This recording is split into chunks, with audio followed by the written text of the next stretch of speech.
Hello, chat. Hello. Hi. How are you guys doing today? Hello. Also, yes, I am streaming on a day I usually wouldn't be streaming.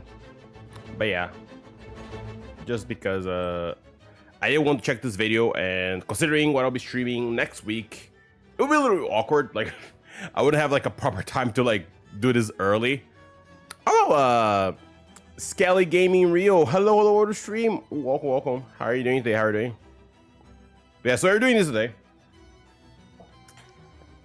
I think it's kind of similar to what I did when I first finished the first Hollow Knight, where I did good. That's good to hear. That's good to hear. Where like I was literally like, I finished the game. It took me forever to do it because of the DLCs, but I finished it. So I wanted like to understand properly what the heck was happening with the lore of that game, because I got like a good gist of it, but that was still like a good chunk. I was like, I don't fully get it. Like I'm like, okay, like seriously, what's happening? So we're basically doing the same thing, where we're going to watch a video to just check exactly. I mean, or at least have a better like idea of what is happening. I think the biggest thing I'm probably more confused is like how far Lu was before you know, the Silk Mother was there, how she got there, what she did there, and then, you know, what, I mean, I'm basically asking, like, I wonder what happened before the game started, pretty much. Because it does feel like, you know, she came there, you know, and almost pulled a Capeo King, and, like, was like, yeah, this is my kingdom now, and then it feels like everything went wrong after that, but I'm not fully sure. So I just want to get basically a better understanding of, all that happened there, and we're doing it today because you know, I'll be busy next week playing other things, so this is the best day. And usually, like I said, I don't stream on Sunday, but I was like, let's go and do it. In Hollow Knight, I die on the Hornet boss fight, a boss a lot of times. I think it was my the second Hornet fight. I see, yeah, that fight, the one that you do before you go to the Pale Worm, if I'm not mistaken. Yeah. I forgot how long. I mean, it's been a while since I played first Hollow Knight, so I don't remember how much I died there. I actually don't. To be honest, Chad, I don't remember which boss I had more difficulty in base Hollow Knight, because the stupid DLC took me so long to beat it. I almost like I overwrote in my head almost everything that happened in the main game because of it, because of how bad it was. I kept dying so much there. I was like, wait, what? Like, how much did I die on the base game again? It was bad. Oh, it was bad. In this game, though, I feel like of all the bosses that I had the most difficult, like the ones like I died the most, it were definitely I forgot the name is. You know, the one that like the big version of the little guys like keeps slamming your head every time they enter your line of view. That boss, the one in stupid Billy Water. That one that took me a while to beat, and I think the first Sinner. I think those are the boss like it probably took me the longest to beat. Although I think the first Sinner was the least I liked the least compared to all those the other ones. It was holy crap. But besides those, I feel like everything else wasn't too bad. Some I beat first try, others I die here and there, but I feel like, at least from memory, like, especially the one in Billy Water and like the one that keep hitting his head against us. I think those two were like the ones like it took me the longest to beat it. And they decided to make a certain boss fight you twice in different locations because that was so nice. Oh my god. I did it with Hollow Knight in 6 weeks. It's hard.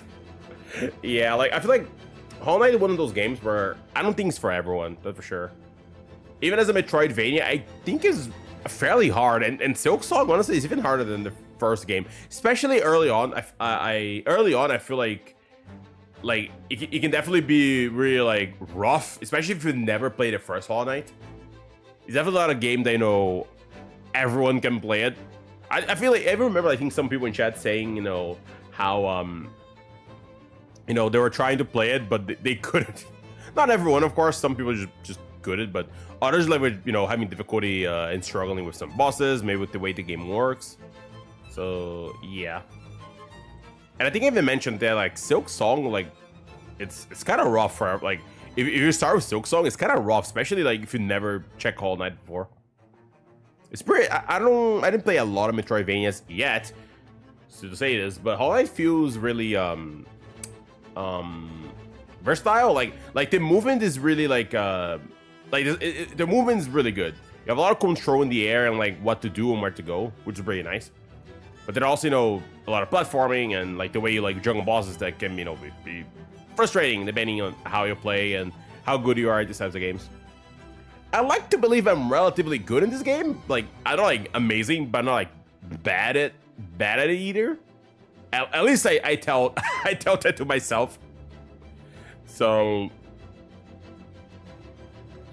I have heard of Ultra Kill. I don't remember if I've heard of Clover Pit though. But I have heard of it. Ultra Kill here and there. But I never play any of those two though. Personally. Who knows? Maybe someday, chat. Tell you what type of games those two are. I could give it a shot. Okay, so let me just double check and see if everything is good here, chat. Just to be sure. But yeah, to explain what we're doing just properly, we are basically watching Mr. Moss back video. Same thing I did last time. He made a video on the first Hollow Knight and also made a video on Silksong. So we're mainly going to do that. There are technically some things I could still do in Silksong that I haven't done yet. But since this game doesn't have a DLC yet, and we most likely are going to get it at some point, I'd rather wait and like maybe check this extra stuff whenever the DLC comes out, and who knows how long. So I'll probably just leave it at that. And even besides that, not related to Hollow Knight, I still need to do technically that with X-Wish 33, since we got the thank you update with new things and whatnot. So it would be good for me to just go in there and check that one as well. But I'm busy, so I need to. I had a little hiccup. So I'm a little busy, so I still need to find time to do that as well. But for today, we're checking Mr. Marshback's video. And I think that's it. I don't know if there's anything else I should check related to Silksong, of course. So I might just check that for today. Which granted, it's gonna be a little bit of a not a long stream compared to most streams, but it's okay. Plus, like I said, I don't usually stream in these days. Clover Pit is a sort of a digital. Oh, okay. I think I seen the game. I didn't know it was called Clover Pit, but I think I seen it. People playing it here and there. Give Your Life Away. You have Lucky Charm. I think I seen that game. I think I see some people playing it here and there. Also, hi Tarwin. Hello. But how are you doing today? Are you doing okay? Is everything being good on Sunday? I actually was going to message you. I just are for war. So might as well ask you. Is everything good? Okay.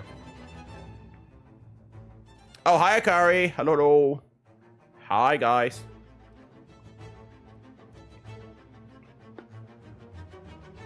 Oh, doing well. Oh, nice. Oh, got a really good shiny Pokemon. Nice. Also, I imagined Scotty Gaming. I got your player. Let's go and play a gambling game because I basically already do that. I mean, honestly, like it would be interesting. At least like one stream, just go and try it. I'm not promising anything, by the way, but it would definitely be interesting. Oh, you're just being lazy today. Okay. I was just worried like something happened and you couldn't do it, or you're maybe went to something else. So okay, got it. There's Go Pete is a game you have to play if you play games on stream. I mean, who knows? Maybe someday. Like I said, I majority of the games that I play are basically gambling anyway. So maybe we could just play something like just more on point. That is just literally that. But we'll see. Like I said, I don't promise you anything. But who knows? My list of games that I'll eventually play just keeps getting bigger and bigger, Chad. Because holy crap. I got like 5 legendary Pokemons that are shiny locked. Oh, nice. Shiny like 10 minutes of hunting. Damn, that's pretty good. Nice. But as like I said, we are checking Mr. Moss back video about Silksong because I want to understand what is happening. I am confused, chat. In a lot of regards. I feel like, honestly, like, I don't know. I feel like I got somewhat of a general idea of the first plot of Hollow Knight. But in Silksong, I am a little like I'm confused because of maybe of how much how many factions there are there that lived before the Silk modder came out, and then after, like, how things developed. Like, I'm confused, like, aspects of timeline and whatnot. What about the Weavers and when they fell or left or something? So there's so many things I'm like, huh, what is the order of the events though? Like, I don't understand. I can't stop gambling. Oh no. Oh no. Oh no, Sally. Oh boy. Okay, sorry. There are 5 legendary Pokemon that can be shiny. I got one of them super easily. Oh, okay. Gotcha. Anyway, hope you have a good stream. I'm doing dailies, then going to sleep as I got a super busy day tomorrow. That's okay. I got it, Akari. Have a good, daily cycle, and then a good rest after that. Okay, there you go, chat. Let me just go and prepare things here. We just beat around the bush a little bit, but let me go and just get some things done. Okay, 1 second, 1 second. Where is it? Okay, there we go. What? Are you talking about what you did in ZZZ? I asked you that. Do you see what I said to you after you said that to me? I'm just going to ask you that. If it is what I think it is, I'm asking you. Did you see how I responded? Besides that, how are you doing, Daniel? How are you doing today? How has your day been? I guess I didn't. Yeah. The way you actually complete the game is to have to deposit your money in order to complete the deadline. The guy tells you how much money until your prize leave. Can either use the key on the drawers or on the door. I thought the game actually was infinite. I thought, like, you should, like, keep going and going until you want or something. You just, like, keep gambling and gambling and gambling, chat. The gambling never stops in the game. And you just keep going, going, and going.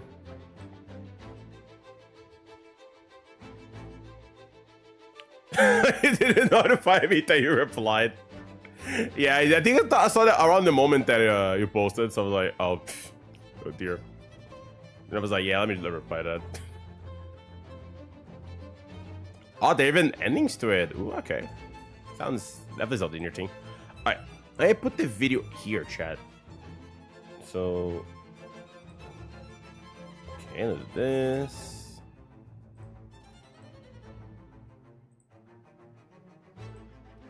Okay, I do need to stop the music though. Okay, let me set up. All right, looks good. Looks nice. And wait. Let me do this. Okay. Out of the few games I saw in the Game Awards, Brandley the Badger is one I'm most looking for. Really, I'm really looking forward to that game. The idea does sound like really interesting, though. And it's not something we see that much nowadays, honestly. But I mean, they put a lot of games there. A lot of games that, like, I'm legit like low-key interested in. I was like, yeah, I would definitely play that for sure. Oh, because it's similar to Conquer Bad for Day. Oh, I see.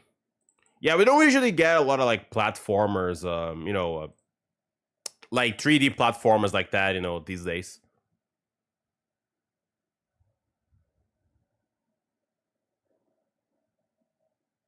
The Badger titles it has was funny. What I was going to be, though, it seems like, the game, like, going to the real world and stuff like that. But it could be really good, depending how it's handled. Okay, so, hey, there it is, chat. There it is. There it is. Hey, okay, there you go. Okay. So everything is set up. Okay, let me do something real quick. I just need to check to see how the volume is. Let me do this. Is a little. Let me just play a few seconds to see how the audio is. Oi. Ever since its release back in September of 2025, people have been debating what the plot of Hollow Knight Silksong even was. Why were all those bugs obsessed with their pilgrimage to the Citadel? Who were those mysterious figures who seemed to be... Okay, I think the audio sounds fine. Let me just maximize again. There we go. Badger Born, Cyber Badger, and the last Badger were all funny. Yeah, I actually did like it, the different scenarios as well. Okay, so there's a lot of things you're showing. Let me just get rid of this. Wait. Okay. I think it should be fine. I think everything should be good. Okay. Yeah. Any other game you were interested as well, or it was mainly that was the big one for you? Honestly, I'm still stung. There's a lot of games that I really like, but I'm still stung locked to actually getting Mega Man. I think like there are a lot of really good announcements, but Mega Man still lock me. I feel like even now, I'm in disbelief we actually getting more Mega Man stuff. Personally,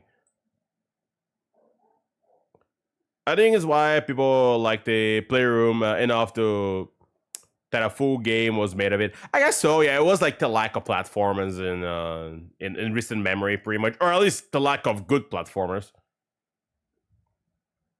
Because it was really big at one point, and then it wasn't. So I guess people just it put that inch, like oh yeah, you like those platformers that you want to like to play another one again. But I can see you doing really good, and I like the style as well. However, the other games is fun too. Yeah. It's honestly been a while since I played one of the. I don't think I played one of the newer ones. I guess the closest that I played was like Neck, which oh my god, it was like I'm pretty sure it was almost 10 years ago. So oh my god, I'm old, and that was ages. So dear lord.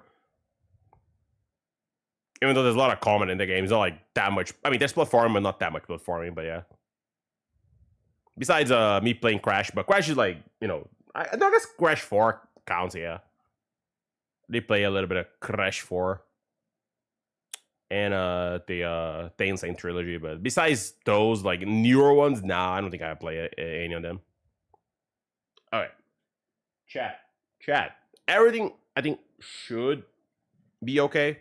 I'm gonna be here for a bit, so all my stuffs should be underway.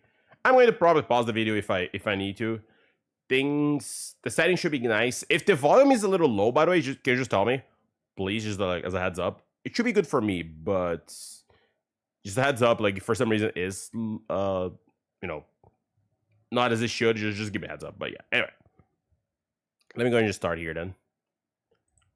I have like 1 hour and 17. Oh, and by the way, the link of the original video is obviously on the description. I'm pretty sure I put it there.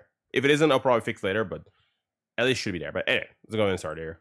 Oi! Ever since its release back in September of 2025, people have been debating what the plot of Hollow Knight Silksong even was. Why were all those bugs obsessed with their pilgrimage to the Citadel? Who were those mysterious figures who seemed to be running the place? And just who exactly is this character? Why is everyone saying her name is Hornet and calling her a spider and a worm when she doesn't look like any of those things? I mean, okay. I feel like there's people like, clearly you haven't like read your Hollow Knight lore, because obviously like Hornet is like half spider, half like a worm and all that, and the nerd and all this stuff. But I feel like people should know this, right? At least people like that at least look a little bit into the Hollow Knight lore originally. Oh yeah, and BioZP was definitely something. Definitely different anything we got so far. Oh yeah, the high definition mix to the effects looked so good. Yeah, it really did. It was really cool. This video intends to answer a good 70% of these questions. But Mossbag, what about the 30%? What are we going to do with that? We will ascend through the land of Farloom, dissecting the game's dialogue and world, in an attempt to wrangle a more complete understanding of Team Cherry's Metroidvania. By the way, F this area, man. F this crocodiles. They suck. They suck, chat. Oh my god. This is horrible. I hate it here. Anyway, let's continue. A masterpiece. But with how recent this game is, please keep in mind that the theories shared here might be lacking a sort I mean, which true. Like, which true, it says. Especially because, I think when his first video came out for Hollow Knight, like, it has been, like, a good while since the first game came out. But, this one, you know, I think this video came out, like, what, a month after the Silksong came out? So, you know, theories evolve. We got more info in the future, so yeah, you know, the more time passes, the more things we can add. And plus, there's no DLC yet, so I can even do maybe Aspire 2 at some point. Yeah, I think I actually saw some people bringing that up as well, that it might be her. Refinement you would expect from deep dive lore videos about other, less recent video games. God dang it. Good to know that, you know, Mossbag still does this, like... releases. Also, please don't take everything I say in this video as gospel. I am just one of many people with theories, and nothing makes my words more inherently correct. So don't just automatically believe me when I say stuff like when the slab was built, or that the earth is round, or that... Yeah. That was super... I don't think I reacted to it that much when I first... Oh, you're going now? Okay, bye, Daniel. Bye-bye.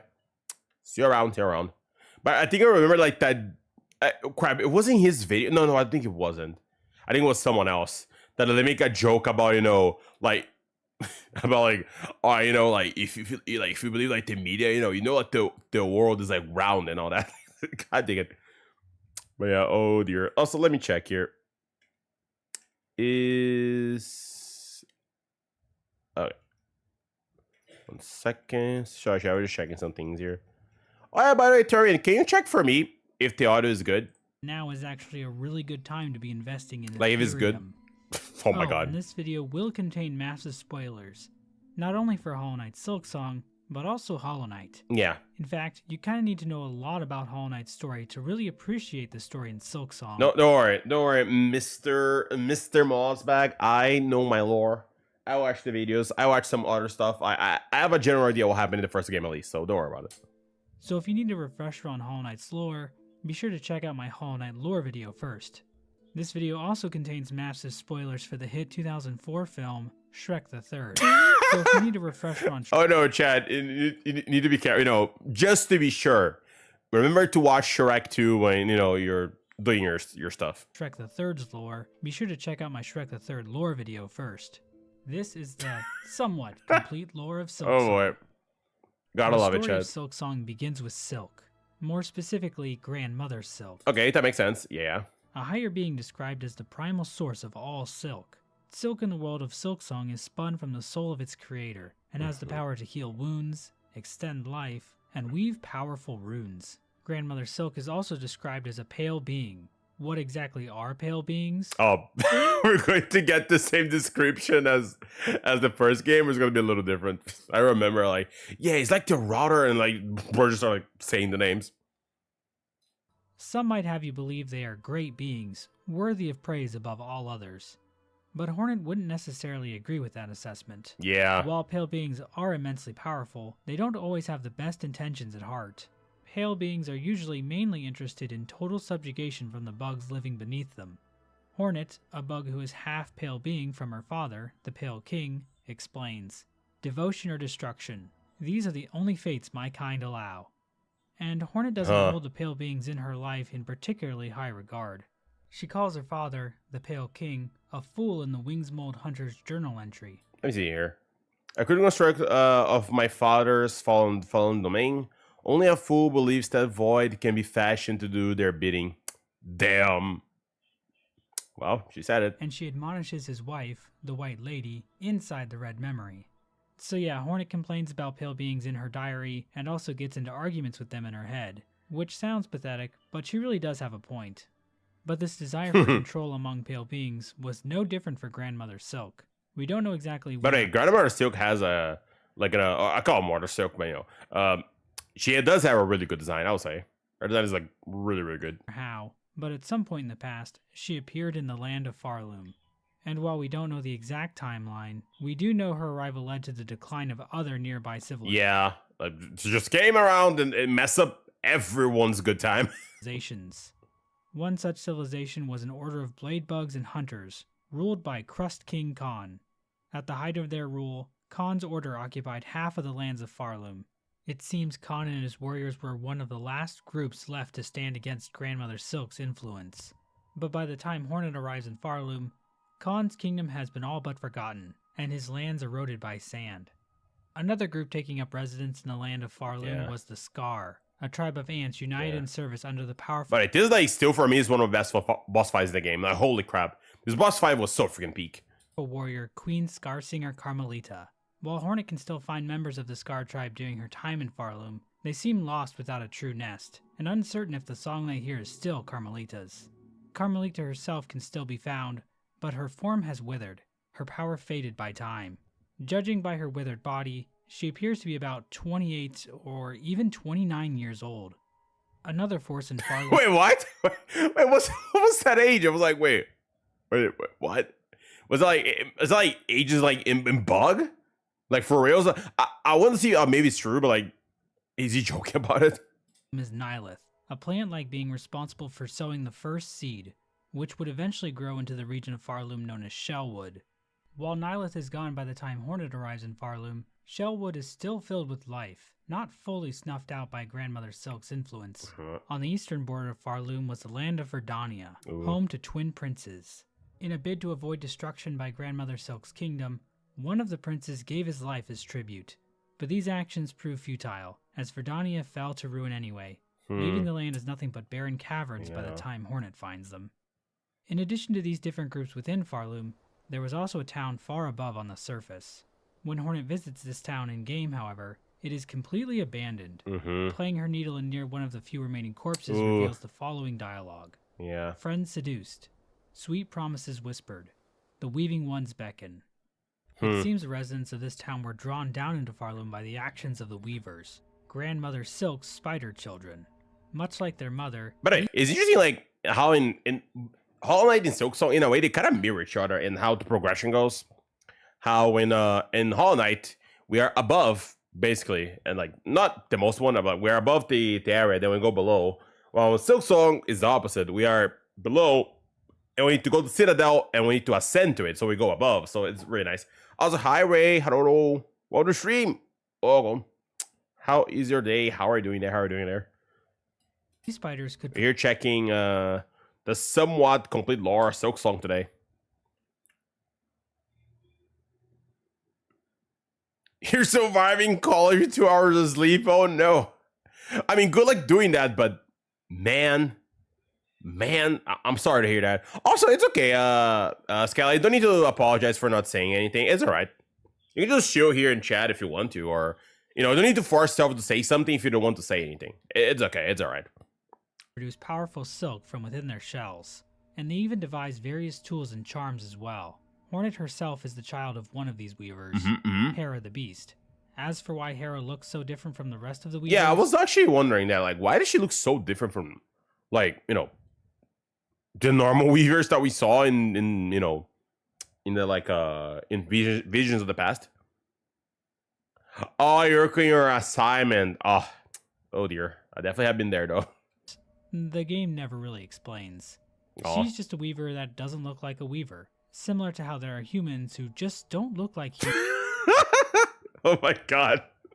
Okay, Muzbag. Okay, sure. Either way, all of this means that Farloom was actually Hornet's ancestral home, tying her to the land much more deeply than she initially realizes. Aw, but I do like at the end of the game that she calls, you know, Hall Nest is my home.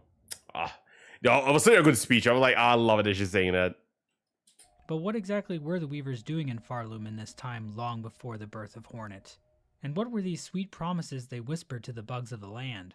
The answer to that question would be the Citadel of Song, an eternal city that has long been drawing in pilgrims from the lands below, compelling them to follow the holy path through the lands of Farloom in hopes of basking and singing in its shining light. I wonder what... I assume Muzbag has a theory you're going to explain. What was the original purpose of the like the pilgrimage?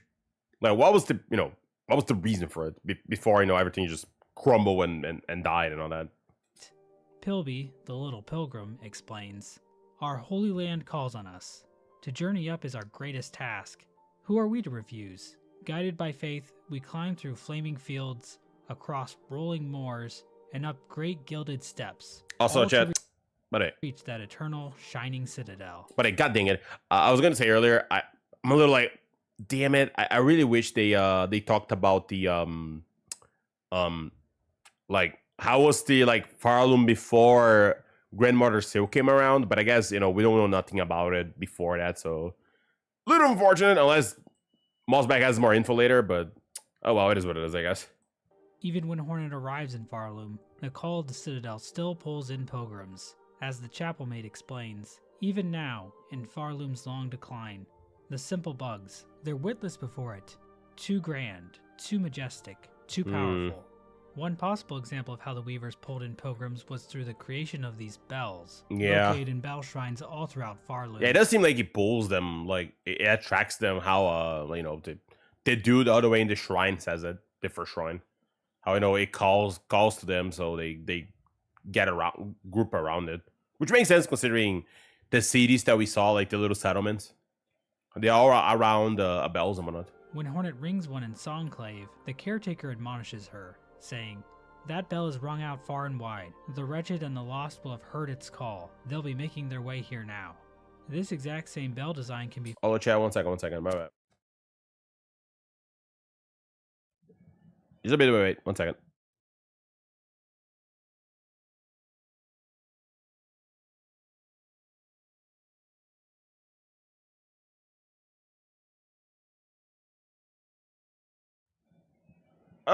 Okay. Sorry, chat, sorry. Can go now and continue. Found near a workbench in Weavenest Atla, indicating that these bells were designed by the Weavers, possibly as a tool to help draw pilgrims to the holy path to the Citadel. Bugs arriving at the Citadel of Song were tasked to join the Holy Song. Deep within the Whispering Vaults, Hornet can find Pious Isamor. Oh yeah, at this place. Pilgrim. While some of Isamor's dialogue is fractured, it seems to be telling pilgrims arriving at the Citadel that their true service can now commence. That service being to raise their voices in song. Pilgrims arriving at the Citadel could become members of the choir. Devoted members could even rise to the ranks of chorister, reed, and grand reed. They all joined in to see the Citadel's holy song sustained. But hidden beneath the beauty of the Citadel is a cruel system of subjugation designed to trap bugs into a life of endless toil.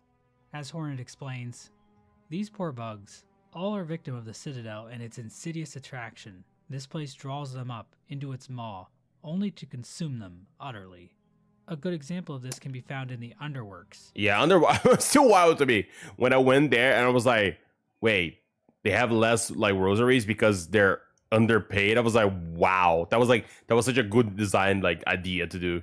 Like, damn, poor guys. Bugs are forced to work down there in inhumane conditions, being forced to spend what little rosaries they have every single time they want to rest at a bench. There's a rosary-operated confessional for bugs to use, but the message it gives is automated and tells the bugs that their sin must be cleansed by working harder. We can see this mindset... Well, I almost forgot about it. I actually forgot to check that place again to see if there's like extra dialogue or not. That was it. Internalized by Loam, a bug endlessly running on a treadmill, believing that the Citadel will eventually reward him for his... Aw. Well, 7 for him, by the way. So unfortunate that he unfortunately died when Act 3 happened. Hard work. Me cannot rest. Us works and Citadel breeds, and them's above do sing, and all is right. And when us works enough, them sees it. Them sees it, and us gets his holy reward. Hornet can actually help Loam work by running on a nearby treadmill. After 45 seconds or so of running, a single rosary might pop out of the device, further illustrating how the faith of these bugs is exploited for labor. Wow, yeah. Another example of a bug fully buying into the Citadel's religion is the Old Penitent. The Old Penitent is a bug locked away in the slab. Yeah, bro was just literally here like, it was like, no, I need to like complete my punishment and all that. It was horrible. And then, oh dear. A prison complex built to punish those convicted of sinning against the Citadel. But the Old Penitent doesn't view his situation that way, saying to Hornet, "Prisoner, I understand you not. There is no prison here. This is a holy place of forgiveness. Please, speak with reverence." Even after being freed by Hornet, he refuses to leave, saying, "By the grace of the Citadel, I am here as a penitent. Here I can hide from the shame of my sins, until they are withered away by time. Leave this place? Please, Strike me down dead before you speak such blasphemy again. Damn. The old penitent also has the following Needlein dialogue. From wastes, from darkness. Drawn down, blessed call. Sisters, accord. Silence above. Huh. This dialogue seems to indicate that the old penitent was one of the bugs from the nameless town above. Ooh. He was drawn into Farloom by whispered promises, and found himself locked away in a prison cell he can never leave. But the cruelty of the slab doesn't just end with the prisoners. Even the jailers are trapped here. The old penitent explains. They too are penitents. In a past age, that caste committed their own sacrilege against the Citadel. Huh. A sin long forgotten, but so grave that their offspring... And that's crazy. There's this whole system going on here. Is it really just because of the music and the silk that it like became so devoted? Or there's like another reason as well? And the offspring of their offspring carry the guilt with them still. To serve here is their only hope of absolution.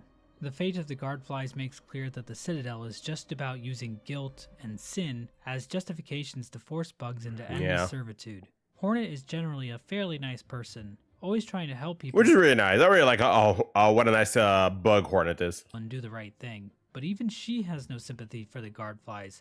Damn, okay, I should read that. Always trying to help people and do the right thing. But even she... Foul creatures birth into the servitude.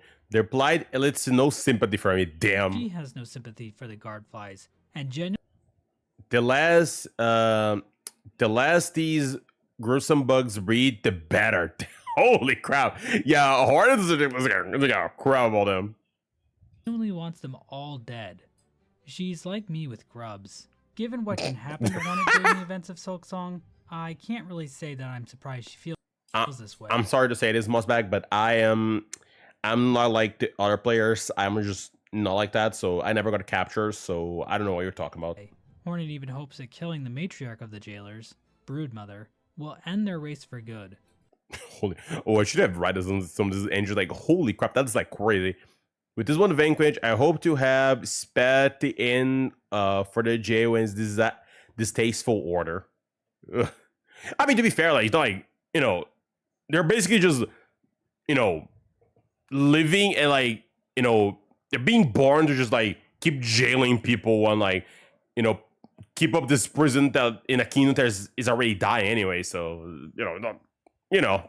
But if she returns to the Broodmother arena, it turns out a new broodling has already appeared to carry on the species. Oh, really? There's a new one there. Oh, she didn't know about that. But for some reason, the game won't let Hornet kill the baby. This is an example of ludonarrative dissidence. But these aren't the only bugs born into a... Huh. That's interesting. Actually, I didn't know there was the little one was there. This is an example of ludonarrative... It's a conflict between video games, narrative told to non-interactive elements, and the narrative told through the gameplay. Yeah. I see. Refers to... Yeah, basically, you know, what you can do in gameplay is different from what you can do in the story. Dissidents. But these aren't the only bugs born into a special kind of service. The Squirm of the Blasted Steppes were seemingly chosen by the Citadel to act as judges of the pilgrims approaching the Grand Gate. A lore tablet just outside a Squirm nest reads, Bug born of Farloom, you have been chosen. May our Citadel's holy gilding harden your soft shell. Stand eternal as our arbiter, that no bug-bearing sin shall step within our sacred halls. If Hornet plays the Needlein for the Squirm found here, the voice there, wow. Sing, let's grow holy. Let's grow stronger. We are chosen. All are chosen. We will serve. All will serve. It seems from birth these creatures are brainwashed by the Citadel into believing that they are doing holy work by using a mallet to brutally bash in the heads of any pilgrim they happen to think is... Okay. They will mercifully eliminate any pilgrim or passerby deemed impure to their sight. The countless husks strew on path beside them. Tell of their conclusive decisions. Guilty of sin. Oh dear. Similarly, the Vault Board found in the Whisper... That I'm still pissed, by the way, that I opened this path and I just spawned as a bunch of these creatures here. Because and now I have more trouble to do while walking in this place. Vaults are literally raised in dark vaults and then forced to become scroll readers for the Vault Keepers. Unlike the Broodling, Hornet can kill the baby Squirm and Vaultborn, so hopefully Team Cherry will patch the game so you can... Oh my god. Now they say I hope we can patch the game for this. That's crazy. Actually kill this thing. But the Citadel system... Damn, okay. Cruelty didn't just stop with the borders of the Citadel itself. The bugs underneath also fell victim to its whims. One such area affected by the Citadel is Greymoor. According to Krull and Benjin, the two best characters in the game... Let me see. Wait, let me see. What According to Krull and Benjin, the two best characters in the game... Hey, you know what? I don't disagree with that, Chad. They are kind of goated like that, so yeah. Greymoor used to grow all sorts of food, but at some point the Citadel ordered these bugs to instead dedicate themselves to catching the silk dregs that drifted down from the Citadel and re-spool them. As a result, the bugs of Greymoor had to resort to a less involved form of farming, breeding muckroaches for their disgusting roach guts. Yeah. The smog and exhaust of the Citadel was rerouted using the exhaust organ and dumped into current-day biowater. Which, ew, that place sucks, by the way. Polluting the region and incurring the hatred of the Stillkin, a faction of swamp dwellers skilled in trap setting. Now, I know a lot of you watching this are huge fans of biowater. I call it Billy Water. I don't know why I call is biowater. It was like I call it Billy Water, but oh, whatever. I guess no one change it. But yes, this place sucks. This place sucks, and it's probably my least favorite area in like all of like Hollow Knight in general. Because holy crap. And of course, I am too. But in the lore, the creation of biowater should be seen as a bad thing. The Citadel even turned on their own warriors. Okay. There once was an order of pin-wielding maidens known as the Pinstresses.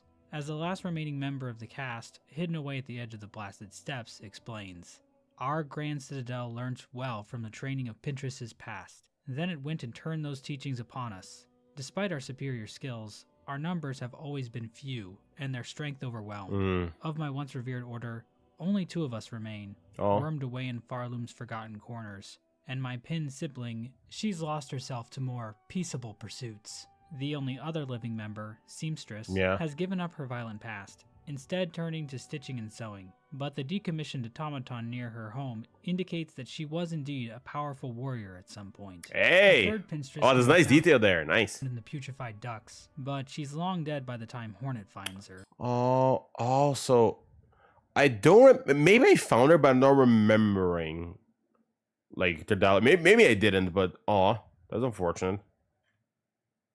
Third Pinstress can be found in the putrefied ducks, but she's long dead by the time Hornet finds her. It's not clear why the Citadel targeted these women. Perhaps their strength was viewed as a threat to the Citadel's order. I mean, who wouldn't be afraid of this absolute beast? Bugs from the Forge Home were requested to relocate to the Deep Docks, under the promise of holy esteem from the Citadel, and bugs of the Deep Docks that were not fulfilling their duties were punished by 4 brothers Cygnus and Gron, although the extent of all this is unknown. Let's see. Other Deep Rocks responsible for the oversight and punishment of the lesser workers, lost in the madness of the haunting, they still command the endless excavation of their caves. The Citadel demanded everything they possibly could of these bugs. But it feels good to like see this in all this matter, and not scarce everywhere and be like, like because sometimes like you're just like just playing the game and just doing things, you're going left and right, and you gotta like forget, oh yeah, so this is what these bugs were doing, trying to deny them death itself. A bulletin board located in a Ventrica station reads, "Due to unacceptably high injury and unsanctioned deaths, Ventrica travel shall henceforth be denied to all. For Farloom Eternal, a bug who serves must never..." I think I remember reading this, like, people keep dying, so, we're going to, like, everyone's going to get denied, travel, because, it's complicated. It's a little, Die. The Citadel doesn't want its bugs to die, not out of any concern for the bugs themselves, but because dead bugs can't serve the Citadel. All of the Citadel's cruelty was in service to continuing its song eternally. But what exactly is this song the Citadel is making pilgrims sing? Yeah. And what does any of this have to do with Grandmother Silk? Yeah, that's what I wonder. I was like, why is all this happening? Because at least we were like, the first Hollow Knight, at least it felt like, there's like a clear reason why, the Pale King was doing everything he was doing until everything went bad and he tried to like, prevent it and all that. But why is she doing all this? None of these pilgrims even mention her. To answer these questions, we have to talk about the Citadel's true purpose, that of a cage. Yes. Maker explains this for us in no uncertain terms. At one point, Hornet can say to him, "You speak of the Citadel. Its former function has failed, but I can still sense its purpose, some. It is church and cage both." To which Maskmaker replies, "Aye, Devised by your ancestors, that monstrosity, and their wicked, clever minds. Huh. A system, or a web they'd likely call it. A way to keep their mother sealed in slumber, and themselves free to lavish in their false rule. With this dialogue interaction, we know that the Citadel itself was actually a system devised by Hornet's ancestors, the Weavers, as a way to keep Grandmother Silk trapped in slumber. Interesting. Huh, that's interesting. This is alluded to in the poem displayed at the beginning of the game, Farloom's Folly. The poem reads, "They see your beauty, so frail and fine. They see your peace, woven of faith and toil. They forget your heart, bound in slumber and servitude. When you wake, they shall see your truth, a beast's nature bare to all." This poem is specifically about the relationship between the inhabitants of Farloom and Grandmother Silk. The first line describes how the bugs of Farloom perceive Grandmother Silk's beauty. This might be referring to her silk, or the fact that Grandmother Silk fuels the existence of the Citadel. The second line emphasizes that Grandmother Silk is only a piece due to the faith and toil displayed by the bugs of the Citadel. The third line states that Grandmother Silk is bound in slumber and servitude. We can see this clearly when visiting the cradle at the top of the Citadel. Grandmother Silk can be found here, sleeping inside a giant cocoon of silk. Underneath this cocoon, we can see that several strands of silk have been pulled out in parallel. The bugs of the Citadel have constructed a giant loom to extract the precious silk from their sleeping monarch. They have even made this image of the cocoon inside a crook, the symbol of their... Oh, that's true. I actually never caught on that. Yeah, it's supposed to be her. Oh, that's nice. ...their entire kingdom. But the last two lines of Farloom's Folly tell us that Grandmother Silk's subjugation won't last forever. And once she awakens, the bugs of Farloom will have to face her true, beastly form. Huh. I wonder if this will be important later. Nah, of course it won't, right, Chad? Surely it won't really be that important. Like, it probably doesn't mean anything, right? Right? Yeah. It seems this slumber was achieved through the song sung by the pilgrims of the Citadel. Inside the Whispering Vaults, Hornet can find the corpse of the Vault's pontiff, accompanied by a sacred psalm cylinder, a device containing the melody of the Vault Keepers. Vault Keeper Cardenius explains, "Only our pontiff lived long and low within our vault. They held the melody, jealously, covetously, a learning for the highest Vault Keeper, and them alone. A truth they were told to have found, there in the dark, something within the melody or the words, something to set them silent." We're never explicitly told what that melody contains, but playing the needle in near the pontiff's corpse reveals the following messages. Damned bugs. We prayed a cage. We sang your chains. Divine silk. This indicates that the songs and prayers of the Citadel were actually designed to imprison Grandmother Silk, and this truth was hidden from the bugs of the Citadel. This appears to be corroborated by the Weaver lore tablet located near the Weaver corpse spire in Moss Home, which reads, "Sister, spider, husk bound to moss, watch over these bugs born low, raised up by fervor fostered, born and caught within our web unknowing." The pilgrims weren't even aware of Grandmother Silk's existence. Instead, it was the Weavers that were seen as holy. Weaver effigies found throughout the land show that the pilgrims prayed to the Weavers, viewing them as graceful, blessed. Let's see. By grace of your example, carving, Weaver effigy, carving of Atla, Weaver time, a prayer etched upon it. By grace of your example and our history held full in mind, our song is yours and your name is sacred. Weaver Atla, may you be praised eternal. Carving of Kella, Weaver of the Path, a prayer is etched upon it. Bless Weaver Lady of Grace, you who are see our sin, our frail shells, our voices weak, and still offer your protection. How great your mind to care so much for one so lowly. And Weaver effigy, last one. Carving of a Camorra, Weaver of Healing, a prayer etched upon it.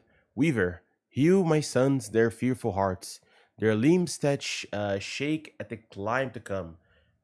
We pray, gift but a glimmer of your strength, that when we stand before your divine, you see bugs shed free of fear. And even divine.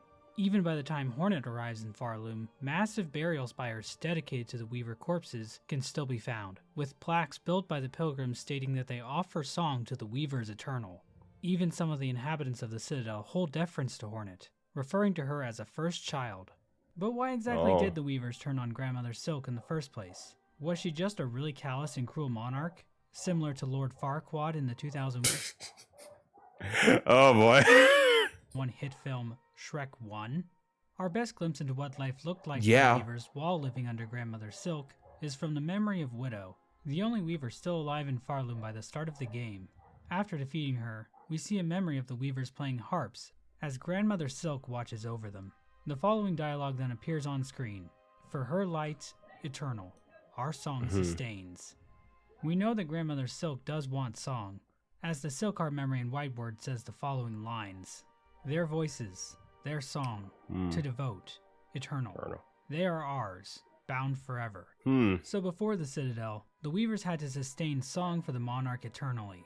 The Weavers must have felt trapped in this system and decided to create the Citadel, using a new song to put Grandmother Silk to sleep and enthrall the pilgrims of Farloom in their fake religion. Okay. Through this action, the Weavers not only obtained freedom from sustaining the eternal song, but they also came to perceive themselves as the rulers of Farloom.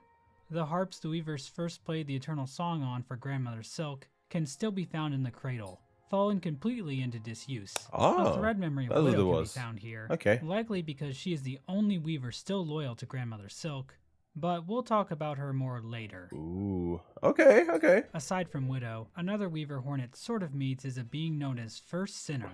This Weaver's lore is also very difficult to make sense of, but seems relevant to our current discussion. Ooh, okay, I want to hear more about her. And why, her head is broken, but oh well.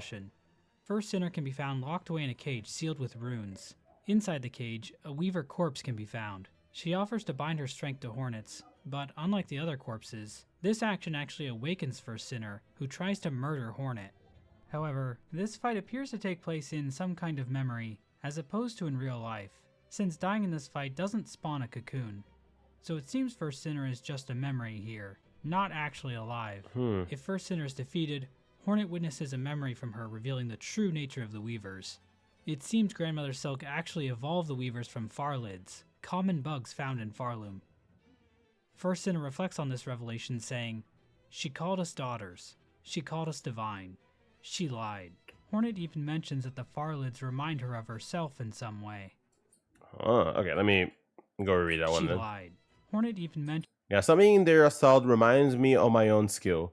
True, their talents are born purely of instinct, but technique is formed from hard training. That the Farlids remind her of herself. Okay, I see. First Sinner's rage seems to be a mixture of feeling... But again, First Sinner, such a good fight. Oh my god, it's so freaking good. Amazing. Cursed with silk, given to her by Grandmother Silk, and being cursed to know the truth of her nature. We also know she had the power to weave silk into blazing runes, which she uses extensively in her fight. As a side note, in the game's code... before that. Yeah. There's one husk held masterful talent to weave in silk into blazing runes. Through my life, I have seen runes woven for many tasks. Has she left the first to hone such skills? Was she the first? Yeah, was she the first? Yeah. She uses extensively in her fight. As a side note, in the game's code and concept art for First Sinner, she is referred to as First Weaver. So perhaps First Sinner remembers the truth about the Weaver's origins because she was the first Farlid to ever be transformed. So why was First Sinner locked up? The tablet placed over the cage says the following.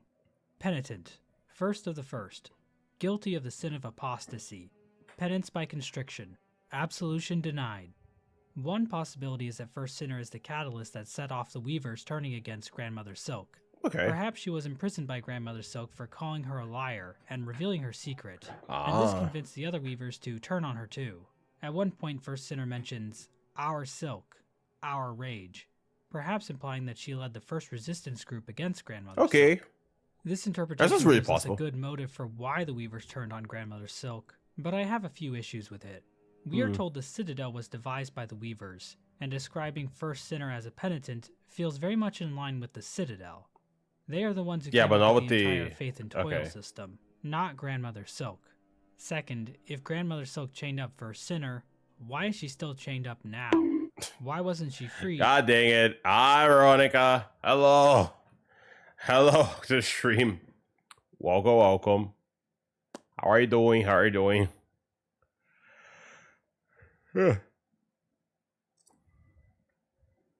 Hi, Tony. You could say hi to me. You freaking bonged me first. So rude. or given a proper burial. Third, we see the Citadel sigil, the silk cocoon, on the cage itself, Okay. further supporting that Yeah, this cage was created Veronica. by the Citadel. I think it makes more sense to say First Sinner was imprisoned by her fellow Weavers. In this case, the sin of apostasy committed by First Sinner was claiming the Weavers weren't divine. This revelation would have been devastating to the Weavers' control of Farloom. They needed to be seen as divine by the Pilgrims, so they decided to seal First Sinner away, regardless of whether or not they even believed her. I think this explanation ties in better with the information we have to work with. As for the Our Rage line, it seems God dang it, stop doing that. A lot of the dialogue found rude. near other Weaver corpses. All the other Weavers say, our silk, our memory, not our rage. First Sinner also calls Farloom accursed instead of haunted. Daughter of distant land, we who remain have waited long. Bind our strength to yours, reclaim the future of our haunted kingdom. Have spawned, possess the land within this cage. I have waited. Let my strength be bound to yours. Reclaim the future of our accursed kingdom. And she kind of lies to Hornet about letting her bind her. So I think some of First Sinner's dialogue can be explained by her being a bit deceiving, compared to her sisters, who are a bit more straightforward. Veronica, thanks so much for the subscription one month. Oh my god, thank you. Our rage could imply other Weavers. Thank you so much. I don't know why I didn't heard anything, but you know the drill, chat. You know the drill. Let me go and do it. Oh my god, I cannot believe it didn't happen. I have 3 minutes ad. Oh, I hate your 3 minutes. Okay. Okay, I see. Anyway, let me do this here. Since I didn't hear anything, so might as well do this. I need to see why he's not playing, though. But yeah, again, thanks for the subscription, though. I appreciate it. Thank you. Sorry if the ads are frustrating, though. Honestly, I wish I could disable a part of me, or just like, you know, have better control of it. But Twitch hates me, so there's not much I can do. Or just one or the other. So yeah, okay, do this.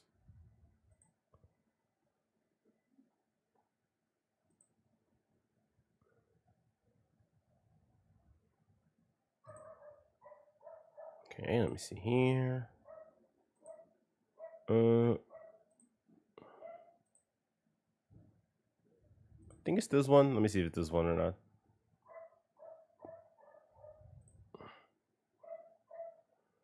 Let me see. Hey! It's even repeated. Holy moly. Look at that. It's even super loud. Oh my god. Anyway, there it is. It's super loud. I'm sorry. Thanks for the sub, though. I appreciate it. Dang it, dang it. Okay. God dang it. You had to do that one more time, huh? Stop it. Stop doing that, you two. God dang it. Okay. And I'm done now. We can go and continue. We're looking at some Silksong lore, by the way. Because I need it, Chad. I need to check the lore. So we're going to be doing that. Anyway, let me go back a little bit before we continue so I don't miss any detail. As for the Our Rage line, it seems First Sinner is mimicking a lot of the dialogue found near other Weaver corpses. All the other Weavers say, our silk, our memory, not our rage. First Sinner also calls Farloom accursed instead of haunted. And she kind of lies to Hornet about letting her Wait, there's a really good detail there. So I think some of First Sinner's dialogue can be explained by her being a bit deceiving. There's a really good detail that they're putting in here. Who are a bit more straightforward about what they want from Hornet. Alternatively, our rage could imply other Weavers joined First Sinner's anger, but were also imprisoned by the Weavers running the Citadel. Overall, I think First Sinner's fate is a reflection of just how far the Weavers will go to cling onto their rule of Farloom. They would much rather imprison one of their own kin than admit the fact that they aren't divine beings. Perhaps that was the only choice they had to keep the web of the Citadel from collapsing. Regardless, it seems the Weaver's reign over the Citadel was not destined to last. We know at some point control of the Citadel was handed over to the Citadel bugs. Conductor Balador tells us this explicitly when he says, "The mantle of rule, claimed greedily from Farloom's fading first children, those bitter weavers. It was yoke, not crown. In Baldor's possession is a rune harp, an ancient weaver recording instrument containing the last words of the weavers, which reads, "Sisters, spiders, the burden is past. These simple bugs shall bear it in full. Never to cease, never to silence. We shall die and wait and pray that one may come of silken strength enough to weave us free." This record and Baldor's comments tell us that running the Citadel was a difficult task, and at some point the weavers decided to flee Farloom. In the lower lands of Farloom, Hornet can find strange gates barring access to various weave nests. Yeah. In these weave nests, it seems the weavers schemed against Grandmother Silk. In Weave Nest Atla in Moss Grotto, Hornet can find a lore tablet that reads, "This low her gaze escaped. Prepare, sisters, weave hope anew, that we might break free this accursed web born of our naive foundation." It seems at some point during their rule, it became clear to the weavers that they could not keep Grandmother Silk trapped in slumber using song forever. Instead, they would have to devise a new plan to deal with her. One such plan was Eva, also found in Weave Nest Atla. Oh, poor Eva. I feel kind of bad for her. Eva is a strange being confined to live her life within an iron shell. She is a child of the weavers, but created from rune and shell instead of more traditional methods. There are two other aspects regarding the nature of weavers I have yet to mention. First of all, it seems there are only female weavers, considering they always refer to each other saying sisters. This is similar to how all Labubus are female. Yo, that was random. Oh my god. Like, it's just like this guy's here. Oh dear. So that's pretty cute. Second, weavers are born with a curse that makes the act of conceiving a child excruciatingly painful, rendering it a near impossible task. I was unable to find any information on if conceiving a child is excruciatingly painful for Labubus, unfortunately. You know what? Thank you, Mosbag, for clarifying that. I was actually going to wonder if you didn't say it earlier. Oh my god. As someone who also finds the act of getting pregnant extremely difficult himself, I relate a lot to the weavers here.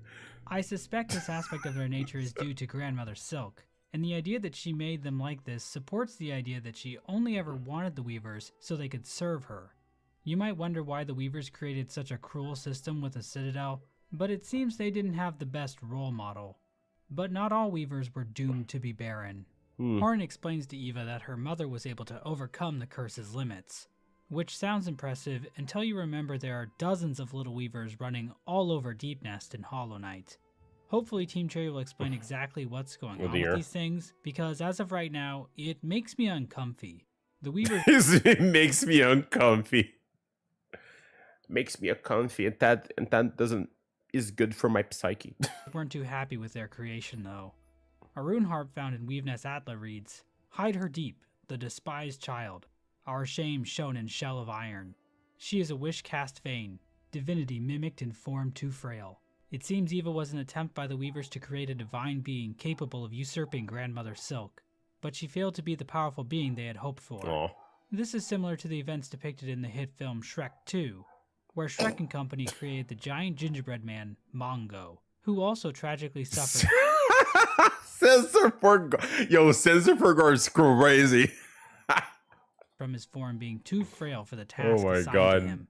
Another attempt by the weavers to stop the awakening of... Hey, for the record, he survived at the end. I remember he actually survived that, okay? Was he good? Probably not, but he survived. You know, I remember him being at the end where everyone was singing. Grandmother Silk was through the creation of the Snare Setter. One can be found in Weave Nest Atla, and needle and dialogue observable there shows the weavers hoped it could be used to keep them free. Eva explains the purpose of the Snare Setter more plainly. Small things, but tests for larger forms. I still remember their thoughts as they worked, their desperation and their hunger. Another hopeless attempt to wrest their freedom. All ended in failure, of course. In Weave Nest Merglin in Bilewater, a lore tablet mentions that the weaver's silk will wane at some point, perhaps indicating that the weavers knew their power was fading. The strangest place a weave nest can be found is deep below Farloom in the Abyss. The Abyss in Farloom is very similar to the one found in Hallownest. It features the same void tendrils, a lake of void, and massive spires. There's even hints of the ancient civilization here too.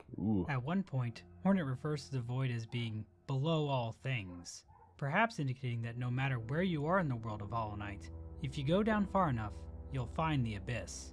In Weave Nest Absalom, There is evidence of the Weavers researching the Void. A rune depicting the Void tendrils can be found, and it seems the Weavers were able to collect Void within glass jars. But it doesn't seem like the Weavers went much further with any of their Void experiments, as nothing here seems to have been used against Grandmother Silk at all. In fact, it doesn't seem like any of these traps or mechanisms worked. The only thing left the Weavers could do was flee. In Weavenest Syndrome in Farfields, hidden in a secret room, Hornet can find a map depicting pathways out of Farloom. The nearby rune harp reads, "Flee, sisters, Oh, that's right. I do remember like flee until your seeing this strength one. exhausts. So far you may escape at last her silken sight. To start anew, to sustain, free of web and service eternal." So to briefly summarize, it seems at some point during their rule, the Weavers realized they couldn't keep Grandmother Silk in slumber indefinitely. Whether that was because they weren't bringing in enough pilgrims, or because of their own waiting silk, or because 90% of the bugs in this kingdom can't sing for shit. Hey, come on. Come on, don't say that to him. He's so happy when he's singing. Come on, don't be like that. It was clear something had to be done. The Weavers experimented with creating their own god, but that didn't work. They tried to I still feel bad for Eva, though. Well, construct a tool to bind Grandmother Silk tight, but that also failed. So ultimately the Weavers decided to flee Farloom. which is funny because the same thing the Pale King did in a way. I tried to do everything to contain the infection in Hollow Knight. What did he do at the end? Well, I'm going to go away in my own castle and just tell myself that everything's fine. Because if I tell that, nothing bad will happen, right? The only problem was that doing so would end the Citadel's song, hastening Grandmother Silk's awakening. To combat this, the Weavers decided to hand the Citadel over to the bugs themselves, tricking them with a technique we in the crypto space call a rug pull. Despite their flaws, Rug pull. the Weavers didn't entirely lose hope. It seems the Weavers prayed for one of silken strength to one day come and free them from their web. A few Weavers even stayed behind so that they could help this savior should they ever make their way to Farloom. Oh no. I mean, is it because like you're running only 2 hours of sleep? Is it because of that? You need to finish your assignments? The Weavers also left servitors to watch over their weave nests and await their return. By the time Hornet arrives at Farloom, late for class. Oh, oof. Sorry about that. their weave nests and await their return. By the time Hornet arrives in Farloom, it seems there are three main factions in charge of running the place: the Conductors, the Vault Keepers, and the Architects. The game isn't exactly clear when these different factions took I used to shape finish within that. the Citadel. It appears they've been around since before the Weavers left, given that both Vault Keeper Cardinius and the 12th Architect seem well aware of the Weavers. These three factions were also given the threefold melody, which pilgrims needed to reach the cradle. The Conductors seem to have the most responsibility, declaring edicts, sanctioning projects, and even getting directly involved with various experiments within the Citadel. They also seem to be in the know about the Citadel's true purpose as a cage for Grandmother Silk, giving Conductor Romano's incredibly ominous poem, Farloom's Folly, as well as Conductor Ballador's possession of that one extremely incriminating rune harp. This knowledge seemed to weigh heavy on the Conductors. Ballador questions if he would have ever accepted the duty if he had known the cost. And of course, Conductor Romano's poem seems to indicate a sense of disdain for the Citadel. While we never see Conductor Romano in-game, we do see a Conductor's mask all the way on the edge of Farloom. Whether this was Romano's mask or not, it seems one Conductor chose to flee Farloom for good instead of bearing the mantle of rule. I'll be honest, I'm sure being a Conductor isn't the easiest job in the world, but it's gotta be better than being the guy who has to feed maggot gruel to muckroaches all day. I mean, I guess, but yeah. It's gotta be an order of magnitude more difficult. Like, prompt engineer. Damn, that's crazy. I swear. The Vault Keepers were charged with guarding the secrets of the Citadel. The scroll readers spent their entire lives reading and memorizing prayer scrolls. They also kept psalm cylinders of various prayer songs that could be played back using the proper equipment. From Vault Keeper Cardinius' dialogue, it seems the Vault Keepers viewed the acquisition of knowledge as a way to transcend their own minds and bodies. Vault Keeper Cardinius is also interesting in that he really hates the Weavers, calling them cursed and implying that they bring death wherever they go. Damn. So it's possible the Vault Keepers were aware of some nefarious deeds done by the Weavers during their rule. But Chakra also calls them vicious, so it's possible the views on weavers changed all over Farloom after they left. The architects seemed tasked with maintaining the citadel itself, creating the cogwork core, as well as developing new technologies for the citadel to use. Our boy there. Much of their craft is owed to the tools created by the weavers themselves. And similar to the weavers, it seems the architects were also interested in creating life. The first architect designed the first cogwork heart, which was used in the Sentinels, an order of knights that served the citadel. According to the 12th architect, the Sentinels ventured, even beyond these walls, to see all bugs brought forced safe to serve the citadel. The use of the word forced here kinda makes me think the Sentinels were kidnapping bugs to work in the citadel, but the Sentinel we meet in game is pretty nice, so I really don't want to believe that they did something kind of problematic like kidnapping. But it wasn't. Yeah, you know, like, you know, we all know, like, it's a little like problematic when you kidnap people against their will, right, Chad? You know, it's a little like just a little bit. I mean, maybe they did, but but maybe this one is different because instead of being, this first directive to be like, go there and kidnap bugs, like, Hornet just, gave him free will and, basically let him do what he wanted. So I guess maybe he changed because of that. Just the Sentinel robots that the architects created.